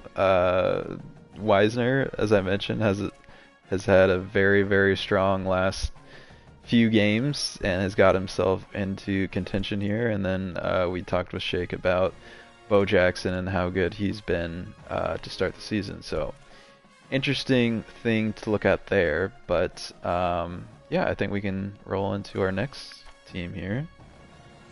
Our next team is I do think you're a contender, Kansas State. by the way. Yeah, I do think contender as well. Playoff, so it is. Kansas State. Kansas State, free OHG. Honestly, I could. Can we scroll down? Let's see the end of this. Honestly, the overall is gonna suck, right? But Avery Johnson. Can he I only see one. I don't even see a confirmed loss. I don't see like a guaranteed. No. Oh, he's gonna lose that game. So I think these are all winnable. Beating LSU the way he did in the first week, overall difference is probably 10 there, and then beating Colorado as well. Who's to say he can't go beat BYU, or Texas on the road? It's going to be tough, those 2 games, but I think he has an opportunity to make. I don't know. Obviously, it's going to be tough for Kansas. Kansas State probably has to go 11-1 or 12-0 to make the playoffs. You think in this first season? The thing I'm noticing here is that Kansas State is in the Big 12, and they do not have to play Oklahoma or Oklahoma State. And honestly, there is a chance if they take care of business that we are not considering the fact that Kansas State could be in the Big 12 championship. That is a very real possibility here, considering these games. Obviously, as we mentioned, I think this is the toughest game at BYU. Maybe you could say at Texas Tech too. That might be pretty tough. But obviously he still has to play Texas. That's gonna be a tough game on the road for him. Will it? you know, 15 overall difference still matter. Like Texas is what, a 89 overall, 90. we saw on the road. Heredia That's gonna almost be- They're beat good, Mason. obviously, but Heredia Yeah. almost beat Mason, who some people are saying that Mason has a cakewalk to the SC championship, which I think me and Joker said aren't. Is pump the brakes on that. But I think there's a lot of good things here for Kansas State. I do want to look at just their numbers at this point in the season. But yeah, I did not realize that they are able to avoid the two top dogs there in the Big 12. Obviously, the Big 12 Yeah, I didn't is notice very that. competitive, but definitely have a favorable path there. Avery Johnson hasn't really thrown the ball a Got the ton. ball out, it yeah. looks like they've done a good job running it. I'm confused on how in both of their user games they dropped 30. I believe he dropped 35 and 31 respectively. But there's not a lot of touchdowns for his team. Garrett Oakley hasn't been in the Lincoln. Can't forget about Lincoln Cure down there. But he has a tight end. He has once Garrett Oakley leaves, he has a good tight end coming. So, but it's just intriguing how doesn't really have. I guess he's been running the ball a lot. Yeah, Short, even with Avery 1 yard Johnson. gain, huge yard. Yeah. So This is But, hey. very interesting. You know, this is definitely a team that I will keep an eye on, and you know, if they keep playing this well, we might see Kansas State Why not them? win game of the week potentially at some point here. I'm not exactly sure about internet for OHG, but you know, maybe if you play somebody with a good internet, that we could see a interesting game here. 87 on the ground by Avery Johnson is not something to take lightly every game. Right. So yeah, I think this is Kansas State's definitely in a good spot here, and definitely a team I think we need to keep an eye on. That's why I don't like. No disrespect to the Texas coach, but that's why I think like certain players, even if they're decent against other teams, you know, this is Avery Johnson. This is like we were talking about Washington. Maybe the coach hasn't quite used the Washington quarterback to his ability, right? But I think that obviously OHG does have that offense and that quarterback running pretty pristinely. So BYU is probably a tough matchup, like you say. But even like Texas A&M, if I'm a betting man, I'm not worried about Texas A&M. Like, what's the spread? I might be just taking Kansas State, and it's just because I think certain guys are gonna have trouble covering Avery Johnson. Okay. All right. Let's move Let's on see to what the next next one. team is. We won't do Ohio State because we did do an interview with them. The next one is Auburn. Auburn, yeah. A team and a user that I was very interested to see how they would do, and this result really surprised me. You know, had a great showing at Texas Tech, and then against Miami here, and you know, whether it was DBJ was frustrated from those early losses or what exactly happened, but definitely not the effort that I'm sure Auburn and the user was looking for. But you know, this is going to be a telling little stretch here. Washington obviously out of conference, but you know, at Ole Miss, at home against Georgia, and then at With Alabama. one loss, This is manageable, I think. The rest of the way, you know, you gotta go 2-2 in the Final Four user games. Assuming I don't he think they cleans can have up. more than 2 conference losses, and 2 conference losses might keep them out. I think at 9-3, with how many CPUs we have to force loss, we have Notre Dame in the top 10, Iowa, I believe, is in the top 10, Louisville's in the top 20. I think 9-3. To me, you have to win this final game of the season. This final game of the season might be a game of the week for us, just to see for both users. Because let's just say he loses against Georgia and Ole Miss, and then it puts him. I think he's going to beat Washington. I'm telling you right I think now, 9-3 would make Alabama will not be number 3 come that game. Let's be honest. I don't know Yeah, where they'll but I be. think They won't be Alabama great. will still be If he- ranked. But if he loses to Georgia and Ole Miss, the playoffs are done. I don't think so, because if you look at Ole Miss and Georgia's records, they're going to be in the top, 10 for sure. Yeah. Even if Jackson loses this week to Florida, they're both going to be top 10. So if Auburn's if he's ranked, which I think he will be, because I don't think he plays another user until then. But you're saying right now that you think 3 or 4 SEC teams are going to make the playoffs. Yes, I think only 2 will. Maybe. I think Florida, Ole Miss. I think Mason going 5-0 has got enough of a buffer for Georgia to get in, and then I think Auburn is that fourth team. Can get in. Yeah. If they go 9-3, they make the playoffs easily. I don't know easily. They probably be around 10-11. They might be on the road for the first game, but I definitely think they'll be in that mix for sure. And then it kind of comes up to the.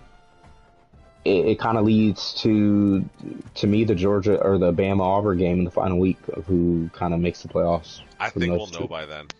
Just yeah, the picture will be painted. Obviously, game of the weeks for the final few weeks will kind of be more on playoff seeding and playoff implications. So, but yeah, we'll see. I'm just saying right now, if Auburn loses those 2 games, Georgia, Ole Miss, kiss the playoffs goodbye. You can lose one, you can't lose both, in my opinion. Yeah, I think, another interesting thing I just noticed, you got 5 of the last 6 here on the road. Obviously a couple of them are CPU games, but still, your last 3 user games being on the road isn't easy, but sometimes that's just how it works out. But yeah, we didn't say this for Kansas State, but I think we kind of all agree that Kansas State is contender. I think Auburn, I would say contender as well. Yeah, I think I'm definitely on the Auburn train more than most, just because I think the schedule kind of leads him in a nice way to put him in a must-win situation in that final week. I think he's personally going to lose the games to Ole Miss and Georgia, but I think put up or shut up moment in the final week against Bama, you can't really ask for anything better than that. Can we check Ole Miss schedules real quick, just for reference to this? Because even leading up to week 9, I want to see what they might be facing. Ole Miss, I know, Ole Miss plays Florida this week one of the for tougher sure. schedules here. So that right there, like if Florida loses another conference game, they're out. Done. Well, they're 1-0, I believe, in conference play. I thought they had a loss in conference. No, they lost to Oregon and then so they have Oklahoma those 2 State. byes. Okay, so they have Florida and 2 byes. Tennessee. All right, we'll just assume. Sorry, McCard, but Ole Miss going to give you a run here. Wake Forest, and then Ole Miss hosting Auburn. Yeah, so if Ole Miss is able to get past this one, I mean, you get Auburn and Alabama at home. This obviously going to be tough, but, I think this was a tough schedule. Like, let's not sugarcoat it. Like, this was a tough schedule, and to be where they are to this point, pretty good. I think we all expect Ole Miss to probably get in, right? Like I have a 70. They have at least 80% chance of making it for me at 9-3. I like their chances better than Auburn. It's going to come down. I think it's going to come down to that game. Honestly, the winner of Auburn Ole Miss will make the playoffs. Granted, they only lose to Georgia the rest of the way. They could still beat Georgia, but I don't think they both do. I think they both can. I just think that depends on how the 3 games go for Ole Miss, Georgia, Auburn, for how they all play each other. Or Bama. I'll throw Bama in that mix too, just because you're a nice fella. We're not gonna go to Bama's schedule, but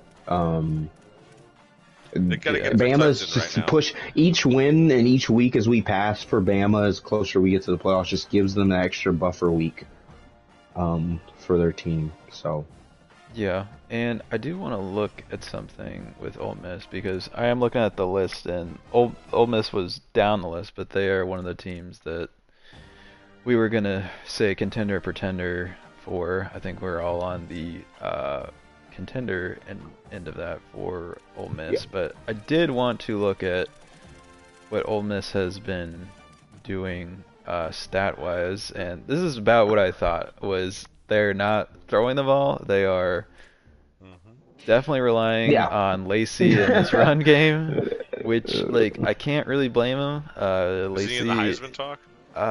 He's not in the top 4, but I would imagine he'll be there. You know, Chambliss has had a lot of attempts, but not as much yards as I would have thought. But yeah, I mean, this is probably about how we expected Jackson to play. You know, we know he likes to run the ball and finds whatever type of cheesy run plays he can, if we're being honest. So, but hey, you know, there's only 2 formations banned in this dynasty. That was actually that was too many for actually 1 too many for Cert somebody that was formerly in this league. But you know, we don't have to get into that too much. But yeah. You know, obviously it'll be interesting to see this game against Florida and Ole Miss. We'll get to it when we talk about the game picks. But what is I forgot about that, actually. The next team is me. Oh, goodness. Okay. USC. So, Joker, obviously, we saw at least... oh, yeah, I guess this game was a game of the... It was a game of the week, yeah. It wasn't because we played really late, but it was... okay. He technically beat me... 21 or 28 to 27 because it was a okay. He beat me 28 to 27. Okay. So yeah, I guess, and we saw you just absolutely. I mean, what happened in this game? Yeah, open that game up because Jaden Miaba was hurt. I actually loaded into the game and didn't notice that he was hurt. Probably like in sim or something. Like he got hurt, maybe. Yeah. Oh, so Jonas Williams, a freshman, ends up... Yeah, Mr. Andrew Works has been looking at him. He's been saying, if you go to the passing game, once you see who I've been... Bowman. Once you see the receiving... But yeah, there's the story. Yeah. Wayman Jordan has been cooking thus far, for sure. You know what's funny is, like, I played you a couple times, and... He looks small on the field, but like I would have guessed he was smaller than 5'10", 215. Like I would have thought he was like 5'7", like 180. Like he looks really small on the field, but he is a handful to deal with.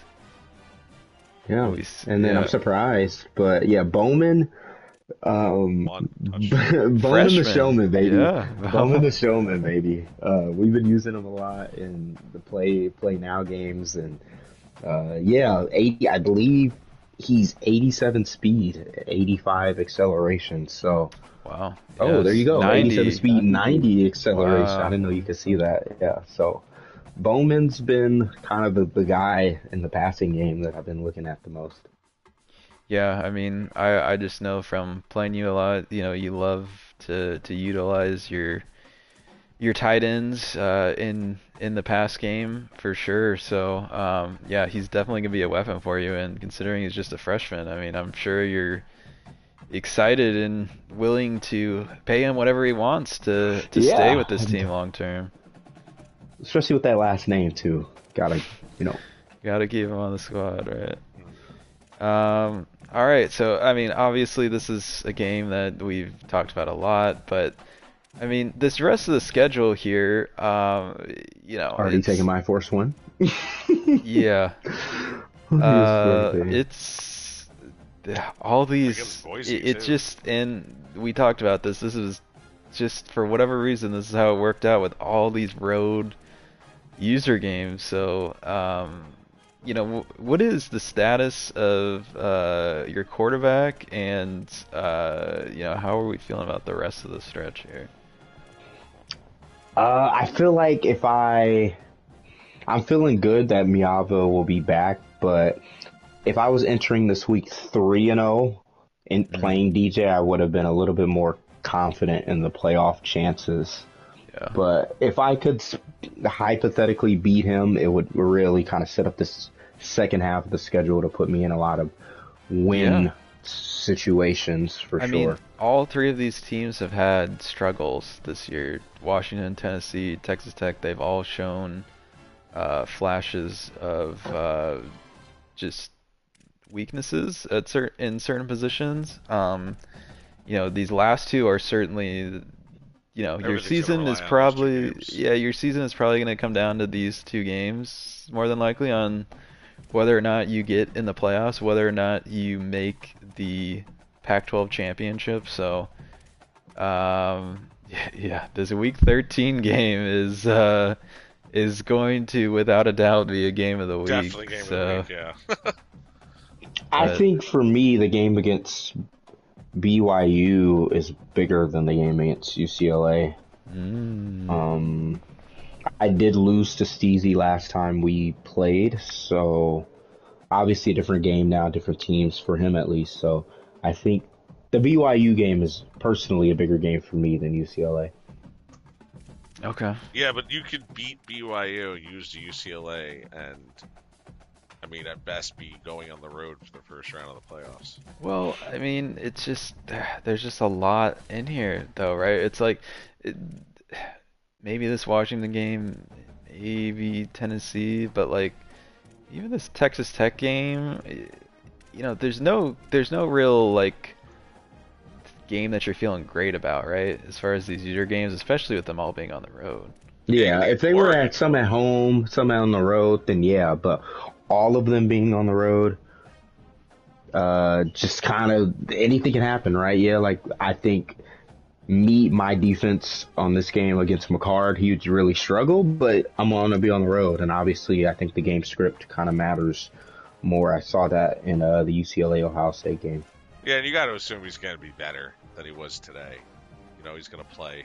He'll understand something different by then. So I wouldn't assume you're seeing today's Tennessee in that week. Yeah, and obviously the game against Texas Tech, the friendship games, always just stuff could happen, right? This is Ricky. Yeah, I think that's our next team. That's the next one, yeah. So I'll call you a contender, but definitely a contender. Difficult road. Difficult road, yeah. Not going to be easy, sure. but definitely a contender for the playoffs. Because I think you can run the table to those final two games, and something incredibly awful could still happen. Yeah. That's why we play the games, right? Texas Tech. So, the Jewel Chala series, right? This is a game to start, and I think this is not. Yeah. Okay. Oh wow. Okay. So Neo took care of business here, but and then tough game against Auburn, but big bounce back win on the road at Texas A&M. He's got Heredia coming at home, and then the rest of the schedule is certainly not easy. I remember when we were doing the preview pod, I was Pretenders. I actually thought this team would make the playoffs. I had high expectations for this team. I know quarterback is not the strong suit of this team, but when you look at every other position on this Texas Tech roster, it is very, very strong. They have a lot of great running backs, a lot of great wide receivers. Terrence Carter might be the best tight end in the entire game. I know the offensive line is pretty good. The defense, the front seven on the defense is very, very strong. So I still, I'm not ready to. It would be hard for me to say they're pretenders, even with the schedule, because I just know how strong this roster is, and maybe this game, gives them some momentum against some of these other users coming up. He is not making the playoffs. Yeah, this is tough because to me, if you beat either if you beat Auburn or UCLA and you're 2-1 entering this, and let's just say you beat Texas, Then you kind of have a way to, if you scroll down, to go 2-2. You go 2-2 or 3-2 in these 5 user games Then we got to kind of open up your options. But Kansas you State, have, Oklahoma State. yeah, Like that might be the hardest final stretch we've seen. yeah. So starting being already 1-2, I think this is probably. I think there's still 3 losses coming. I think this is a 7-5 pretender season. I think Bales is going to be Bales is always like a tough opponent for sure. And I think the name of the game is just Texas Tech on defense, and then the interceptions. Right, I believe he has a lot of interceptions. I'm not sure what user is leading that battle, but Might be me. I'm not even sure. 6 Will interceptions, but all of these games are against CP or users, so essentially 2 a game. Jacoby Williams has had a really nice start to the year. He had a really, really strong game against Texas A&M that I saw. Dickey hasn't, he's done a good job kind of mixing up between the 2 of these running backs here, but Dickey certainly has not been quite as effective as Williams here. So it'll be interesting to see how he features that going forward. The receivers, obviously, they've got some good names, but Simmons certainly has been the top target for him thus far. But, like you mentioned, I think it's the turnovers and then the defense. It seems like he's kind of struggled at certain points defensively. But I got something for you to look at.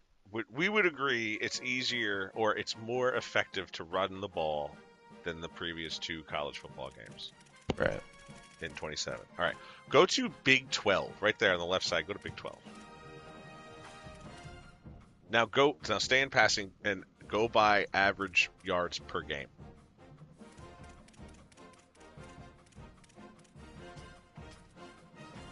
There you go.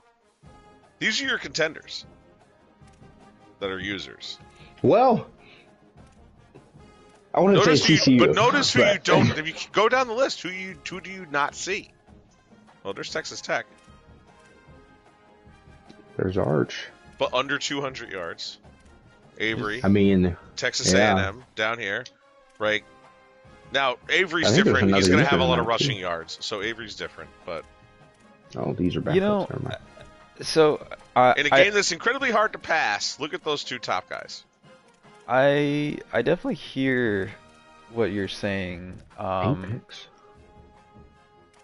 But at the same time, I think if you're able to find a different way to move the ball consistently, I think that's really all we're looking for, right? I mean, like, yes, it is definitely harder to throw the ball in this game. I still think this is crazy, the fact that Mateer is 50% completion percentage. That is kind of shocking. He's not even the most. That's just electric troll. That's just electric trying to be cute. Well, and stuff. we know what electric but he does. gets enough of them. It's like the team that shoots for 3-pointers all the time, but they make them. They have a better percentage than most, and they're in the game. I did want to look just nationally real quick since we had this all up, just to see, because Joker did say this and I was interested. Yes. And Dante Moore. Interesting. This is not Bryce the list. Underwood. I wonder who's the top 5. And Mateer. Electric. I'm not up there. Wow. And then Florida. There's me. Who has not turned over the ball? Oh goodness. Once? I know why. I'd be hard pressed to believe. I thought you could sort the other way. Yeah, well, because if I sort like this, it's just gonna. Oh, it's gonna show. Well, that's true. Bachmeier hasn't. He hasn't really thrown the ball much, but we can see no yards per game out of anybody. It's Dante Moore is leading that, but interesting because for past dynasties, we had quite a few users that were in the 400 yards per game sort of area. Definitely seems like a lot more people are relying on the run game, as we see here. We can just sort it by per game. Bishop. we see Wow. Bishop, Bo Jackson, Hardy, Marshall, Cam Edwards, Wisner. So kind of Here's Lacey. Yeah, kind of all the people we would expect for the most part. Wisner, I guess, is leading touchdowns. Bo Jackson, but yeah, just interesting to see how the game's evolved. What is the next user that we need to look at here? We have a few more. We're not going to go over the guys we kind of did a deep dive earlier, so we're going to skip Michigan and we're going to skip Ole Miss because we already kind of dove into their Georgia schedule. too, it looks Yeah, like. so we'll do Colorado. All right, let's get to the game picks. Let's go out west. Yeah, this is Jocko, who you know, he was one of the last people that got added right before the dynasty started, but you know, this is how his schedule worked out. Big win to start the season at LSU, and then close games against really both Kansas State and Missouri. So it was kind of right there to win both of them. Didn't work out, but yeah, he will be facing UCLA coming up, and then kind of a stretch of 3 straight CPU games, and then here we go into. He has an opportunity. It's still if there. If he can beat Neo this week and be 2-2, you have an opportunity to end the season 9-3.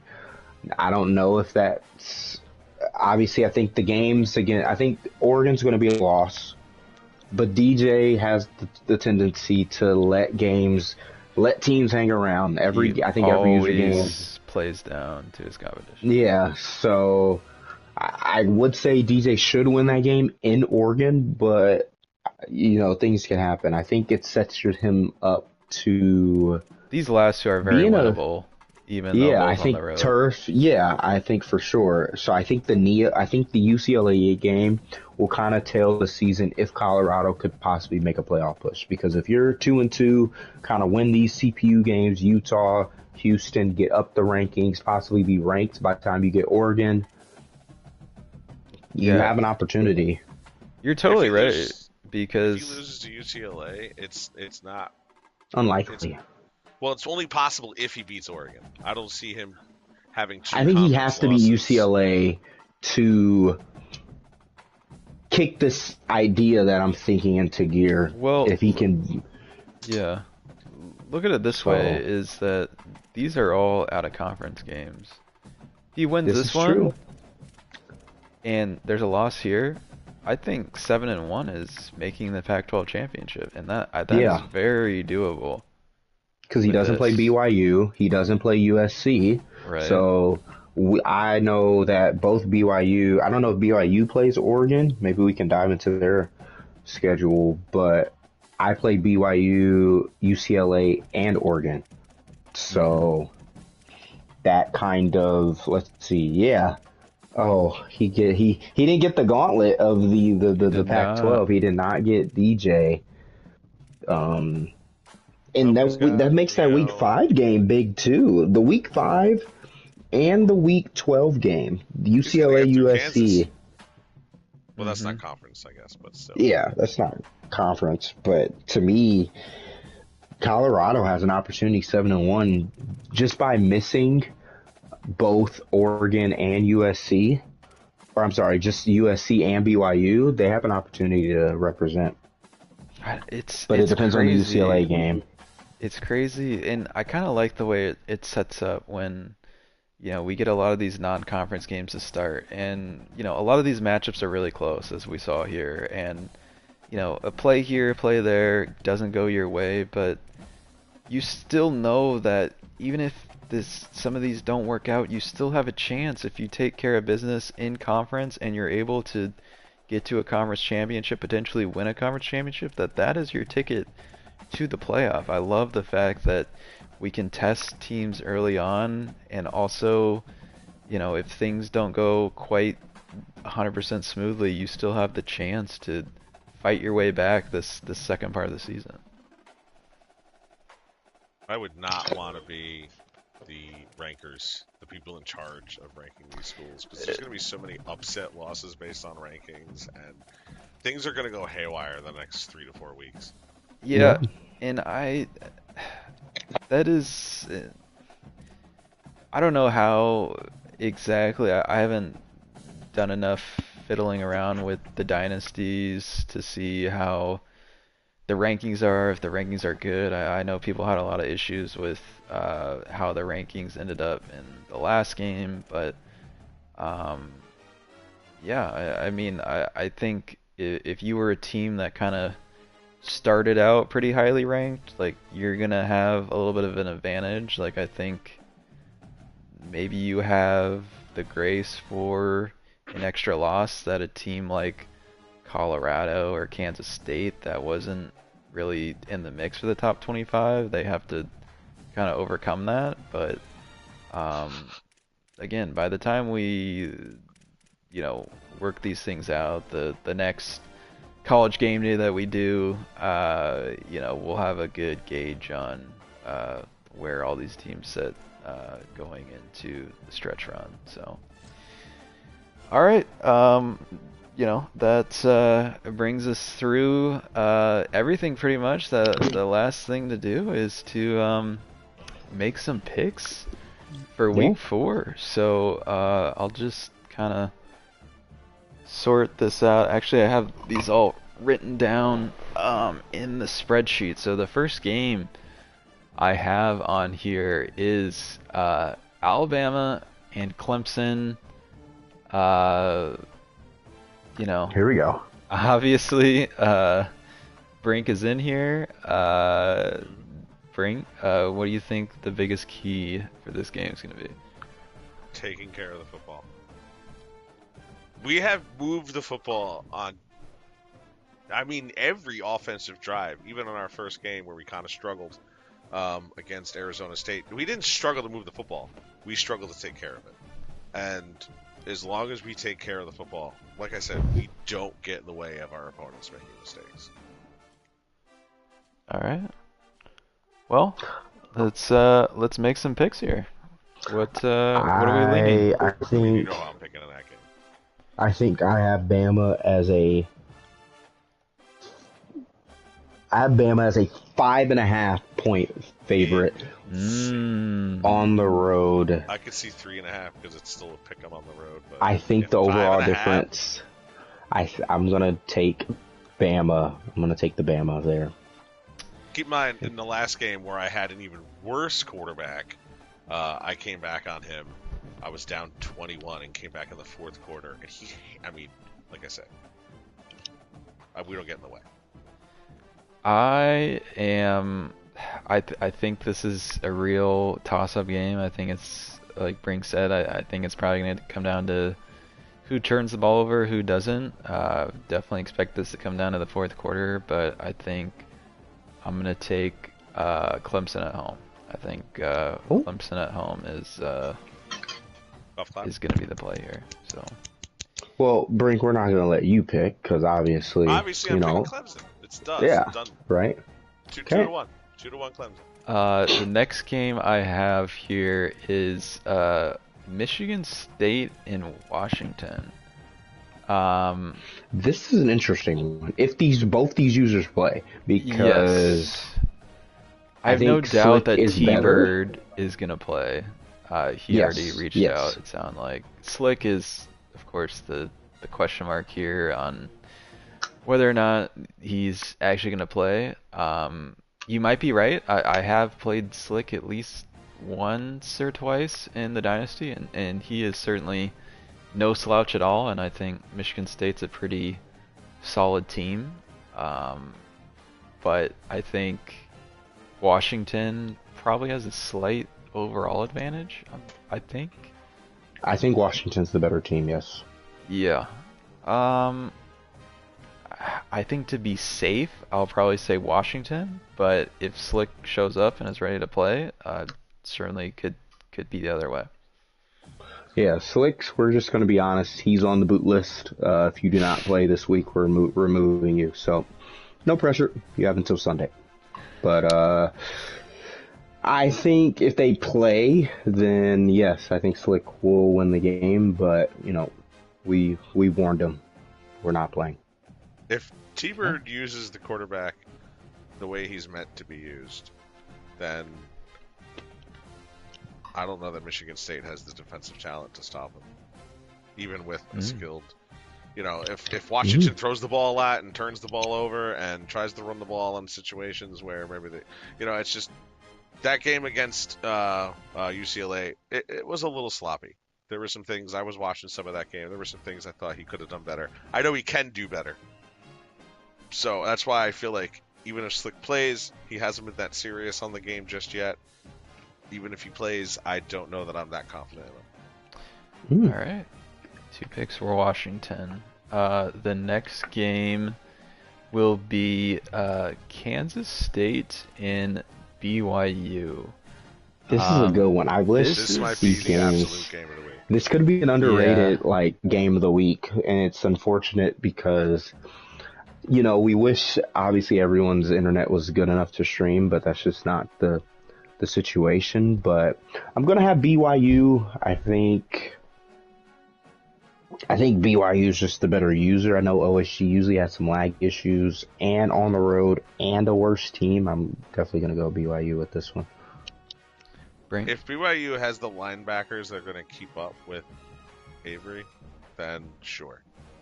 I think it's going to be a lower scoring game than these two might have been putting out there. I don't know that the spread should be that high, but whatever it is, I think I'm taking Kansas State.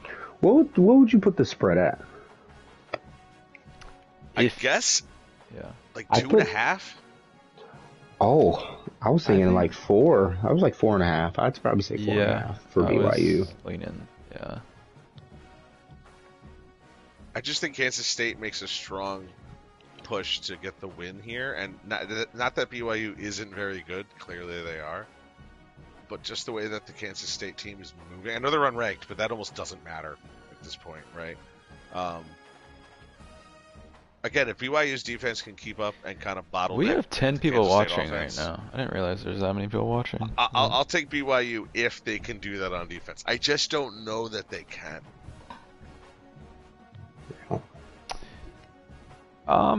So you're picking who, Brain? Straight up. Who you pick? I'll be that guy. I'll pick Kansas State. Okay. It's not that confident of a pick, but I do lean towards them. All right. I'm gonna pick BYU. I think being at home is gonna be big, and I think the fact that we have not seen a lot of Avery Johnson passing the ball thus far, that's probably gonna be a little bit of a challenge. I think BYU has a pretty good front seven, and they'll be able to contain a little bit of that strong run game that Kansas State has shown thus far, and yeah, I think BYU just has a little bit too much at home, but I do think it'll be a pretty good game. And I think, as we mentioned going through some of the schedules, certainly this could be a game that determines things down the road for both these teams should they have success, because I think they both have schedules they can manage. So, well, I had Oklahoma at TCU on the schedule, but obviously not a game that we will be doing. So the next game on the schedule is actually Texas at Texas Tech. Big game for both teams. Yeah, both 1-2, but both 1-0 in conference thus far. So both teams definitely want to put their best foot forward and try to get on a little bit of a run before they face some tougher competition down the road. Obviously, Texas has a slight overall difference against Texas Tech, but I think we'd all probably agree user-wise that Texas Tech probably has the advantage. So what are we thinking for this game? I think I'd probably say Texas Tech should win this, but Meteor Strike could hit Earth one day this week. So I think, barring a Meteor Strike hitting Earth, Texas Tech should win this game pretty comfortably. I'm I'm taking Texas Tech. Okay. I did want to just ask a general question. I would be extremely curious to see Texas's recruiting board at this moment in time. Because I have this feeling that Heredia probably has less than 3 total hours on this game, and they've probably all been just the games he's played this far. If it's not on auto, it's I will say, me and him, he's put an offer on at least one person because Texas is second in a few of my recruiting battles. Okay. So they're not necessarily, I'm not going to say if they're toe to toe and fighting with me, but they're at least on the board. Yeah, and I think we can all say, you know, he's got to be on. Heredia at least, you know, was good enough to be involved in this. I think we all kind of know that his attention as far as gaming is probably in other things at this point, but you know, it would at least be nice to see him put in some time and effort and 30% effort, right? Just 30%. Just to see like what he could do, because he has one of the absolute best teams in this game. We all know that, and you know, one of the best recruiting pipelines there is. So, you know, would love to see him on the game more. But all that being said, I do expect Texas Tech to win this. I really like what I saw from Texas Tech in that game against Texas A&M. And I think Ricky has kind of figured something out offensively. I still think defensively there's maybe some question marks, but you know, I think holding a user like Heredia at bay should be maybe a little bit easier. Next game I have listed is Texas A&M at Oklahoma State. I'm gonna go ahead and set the line for this game at 14.5 in favor of Oklahoma State. What do we think? Do you think that's a fair line, or is that too much? There is an overall deficit too. I think Tiger will I mean, it's tough because I think Andrew has the best kind of defensive skills, like a defensive skill set in the game. It just depends on the run game. If Tiger can get that run game involved, because I think if Tiger has to start passing, that's where it's going to hurt, right? Right. Having a hot route, having to deal with that. Behind. Yeah, I think I'll probably.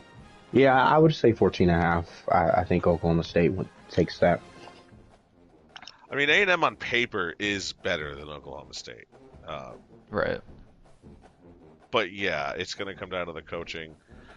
Tiger's very patient. I'll say this. I know A&M very well. I know their strengths and their weaknesses. I used them a lot last year. The first 2 seasons are very good to them, especially what would be this season. All those players are basically still there that I remember using, and you could do a lot of good things with this team.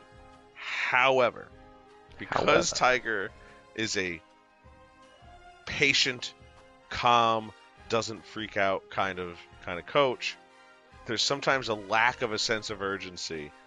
And let's just say if it was an electric on A&M, this would be a much different matchup, right?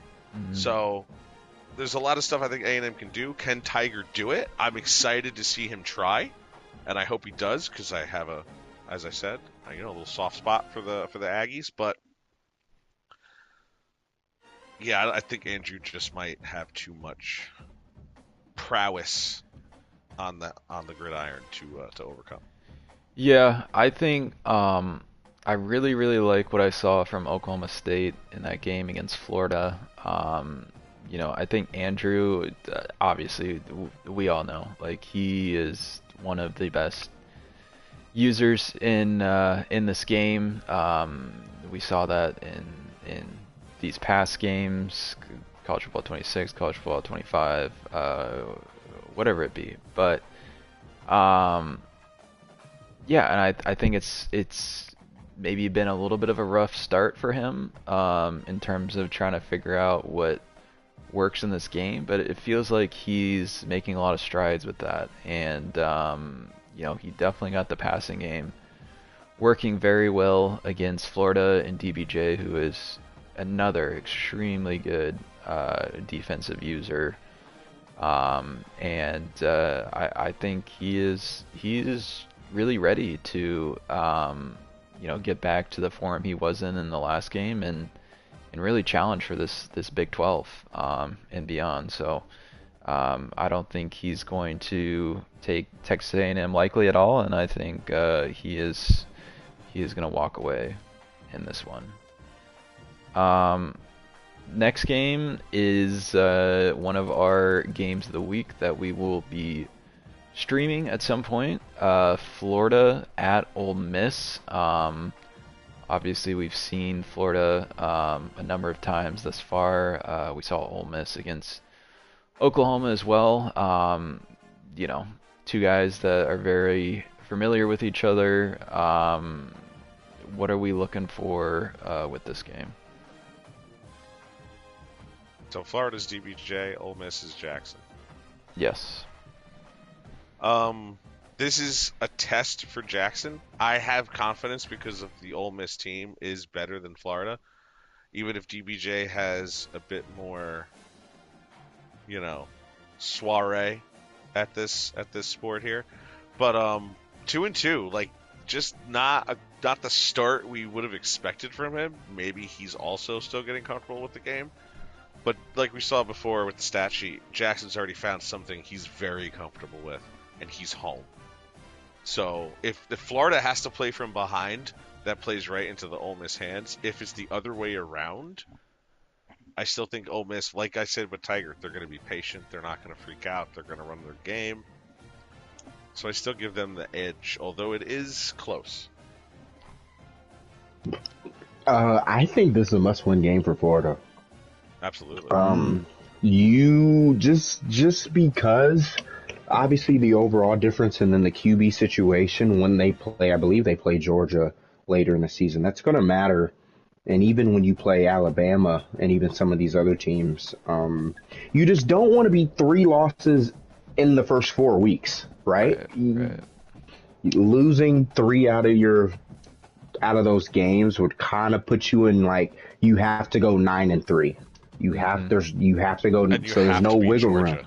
at some point. You have to beat Georgia. You have to beat Alabama. Yeah, the users might not be the same, but the overall difference is gonna matter more, especially if it's Florida in Georgia. Just like how this game is in Ole Miss. I would honestly have Ole Miss as the favorite. Oh, is this one?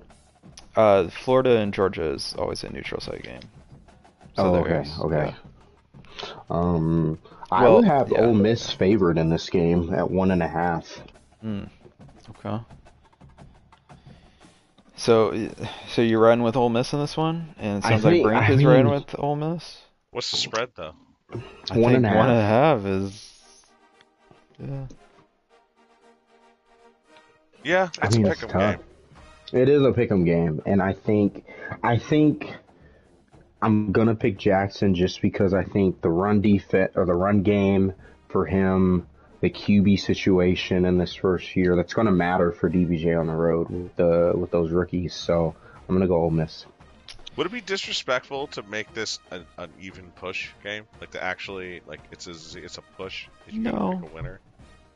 There's no spread. I mean, I've jotted all these down. Disrespectful to Ole Miss. I'm literally just jotting down whoever we said's gonna win.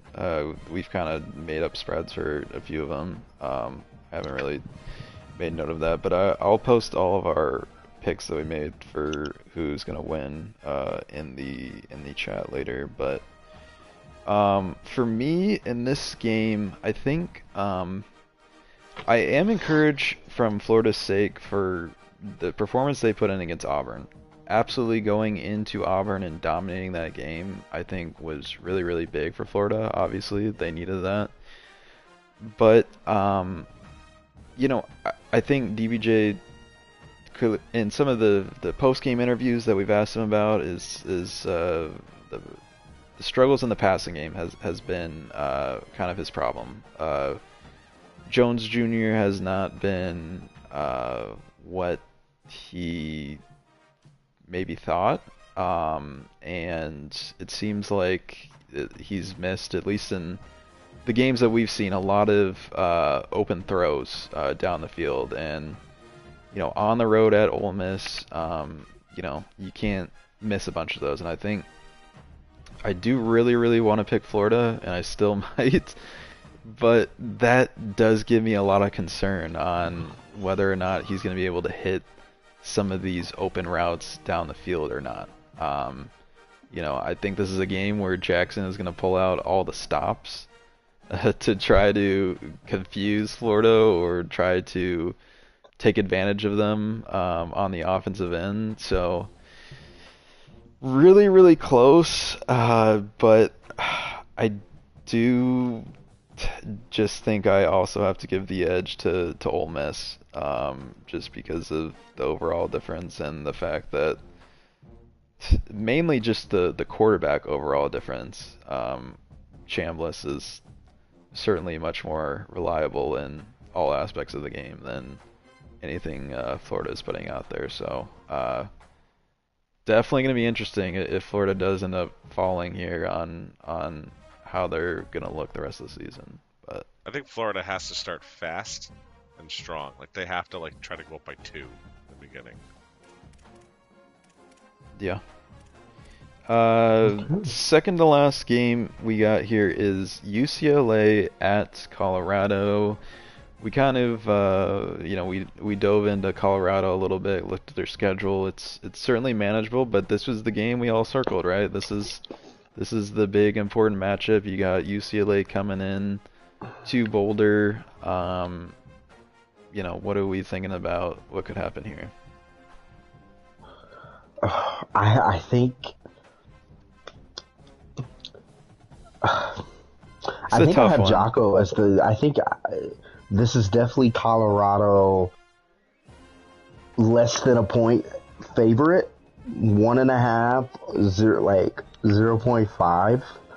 I don't think there's a big difference between either of these two teams, and I just didn't like what I saw against Ohio State if I was UCLA. There just wasn't a lot of, and that's the same thing with Tennessee, there just wasn't a lot of creativity in their offense, and it seems like even for UCLA, defensively, getting a stop was very difficult. Obviously it's Ohio State, getting 63 or 61 on your head, but I just didn't see a lot of plays used in that. We can't really use 10 plays max, 10 different plays in a playbook to kind of win online games. I don't know much about Colorado. I haven't seen them play yet, so it's tough to make a judgment. But Neo we already know his tough matchups, and not that he's looking past matchups like this, but I think that this is a game that he's going to come in very confident. And usually I might think that would play against somebody, but I think for UCLA, they're getting comfortable, okay, the last few weeks. I think that this coach and his team is getting much more comfortable together. And I expect, even on the road, some pretty good things out of the Bruins. So we got a pick for Colorado. We got a pick for UCLA. It sounds like. Yep. Yeah. Yeah. This is a really tough one for me. Colorado, I think they've played well to start the season, even in their 2 losses. I think I'm gonna give the edge to Colorado, but it's tough. This is I think gonna be another game that is gonna come down to the wire and probably gonna be determined by turnovers. But in the end, I think Colorado at home. I'm gonna give this one to Jocko. Jocko definitely needs this one more than UCLA. So I think if it goes down to it, UCLA has reportedly the best kicker in the nation. Oh. Okay. Well, here we are. The last matchup, the headgear matchup. USC and Oregon. We've dived into both of these teams so far tonight. Uh, Joker, what's the biggest key for you in this game? I think after watching Andrew play him, I think it's just making DJ's mind move and make him have to think. So we're going to try our best on defense, but I think that's the main thing, trying to make his mind move. And when the way Andrew on defense, I know obviously it was 28-10, but if I could somehow learn the switch sticks and how to switch onto those defenders the way he did, and have to make DJ have to make some quick reads or make some really tight windows or stuff, then I think that's where he'll crack. I think this is one of those matchups where the game actually helps out the underdog. And clearly, Joker, you are the underdog, right? But like you said, if you can just make his mind move, I don't think you have to send a lot of pressure. I think he's going to put it on himself. He's going to run out of pockets he shouldn't run out of. He's going to not read the defense, which is a criticism I've had of his play for a while now. He doesn't really come out of the snap knowing you're in a cover 2, cover 3. He just doesn't look for those openings. So if you just kind of, not sit back, but just kind of like let him come to you. Like I said about my team against Alabama, don't get in the way of his mistakes.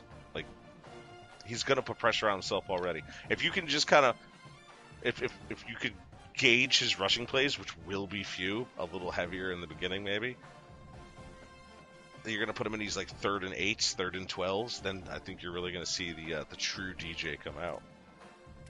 Yeah. Yeah, I think, just looking at the stats that we saw, looking at Oregon, they just have not committed very much to running the ball. I think we've all said that running the ball seems to be a lot better than some of the pass games, some of the run blocking. I think to me that's gonna be the thing I'm gonna watch for, like in that first quarter. If DJ comes out and tries to move the ball on the ground a little bit more, I think he wins this one. But if he tries to get a little bit stubborn, should I say, and tries to show that he can create all these, passing schemes and work the ball down the field and gets a little overconfident there, I think that may be where some of the problems lie. I think man coverage in this game is certainly a lot better than it was in the last one. I think USC has some good corners that they can rely on if they want to play that way, and maybe frustrate some of these Oregon receivers, maybe frustrate DJ himself on the offensive end. I think on the other side of the ball, though, obviously that defensive line for Oregon is no joke. USC, the thing I will say about them is they do a really good job of getting the ball out quick, which will probably help them going against that. But this is another tough one. I don't even know what exactly I would set the spread out. I'd probably say maybe Oregon minus 3.5, something I like think that. The spread should be Oregon at home at least 6.5, like maybe even 7.5. But wow, and I am and officially I am picking Oregon. However, what I said earlier stands. Like, it's very easy for USC not just to cover the spread, but to pull out with the victory. But I don't think you could make the spread any less than a touchdown.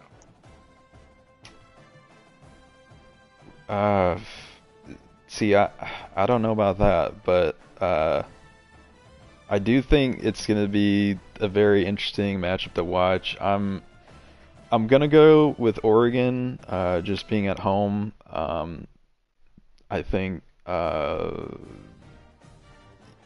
DJ has probably tried a couple things to prepare himself on the offensive end, and I think he's with that defense. That defensive front seven is going to do a good job of limiting the run game for USC. It might be tough for him to move the ball. This has a feel of maybe a lower scoring game than a lot of Defensive people. minded grit and grind. That's kind of what it's striking me as. Like I could see this game being like, you know, a 21-17 type game, something like that. I really do think it's going to be a one-score game, but I do think Oregon at home. I'm probably going to go with them. Similar to some of those other games, and I've seen you struggle against this before, Joker. But if you can keep his quarterback from running up and down the field, it's not an easy task for almost any team that has a running quarterback. But that's where if DJ's, kind of paying attention, which that's where I kind of have my doubts. But if he is, I think he has a lot of open lanes to keep the ball moving without having to throw the ball. Yeah.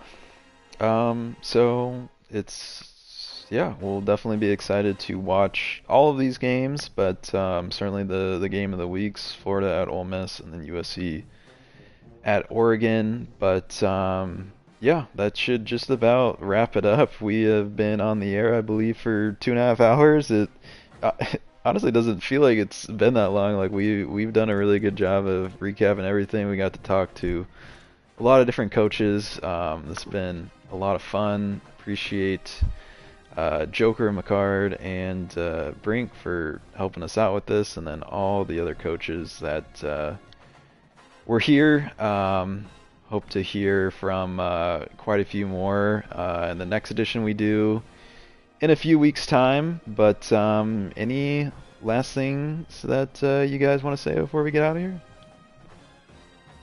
I will say that this won't be as long next time. Obviously, this is the first time of us doing this, so obviously as the season progresses, we're not going to interview the same coaches. We're going to try not to keep like new guys in, just to kind of hear from different guys throughout the league. So hopefully we get, we'll probably have another one in about week 8 kind of there, and then we'll probably have our last or a third one week 12, week 13 to kind of gear up for the playoffs, and then probably have a playoff preview one as well. But yeah, definitely would like for all the people watching, if you didn't do an interview, to feel free to like reach out for the next time we do this, so then we can get you guys on and kind of break down your team and show you a little love.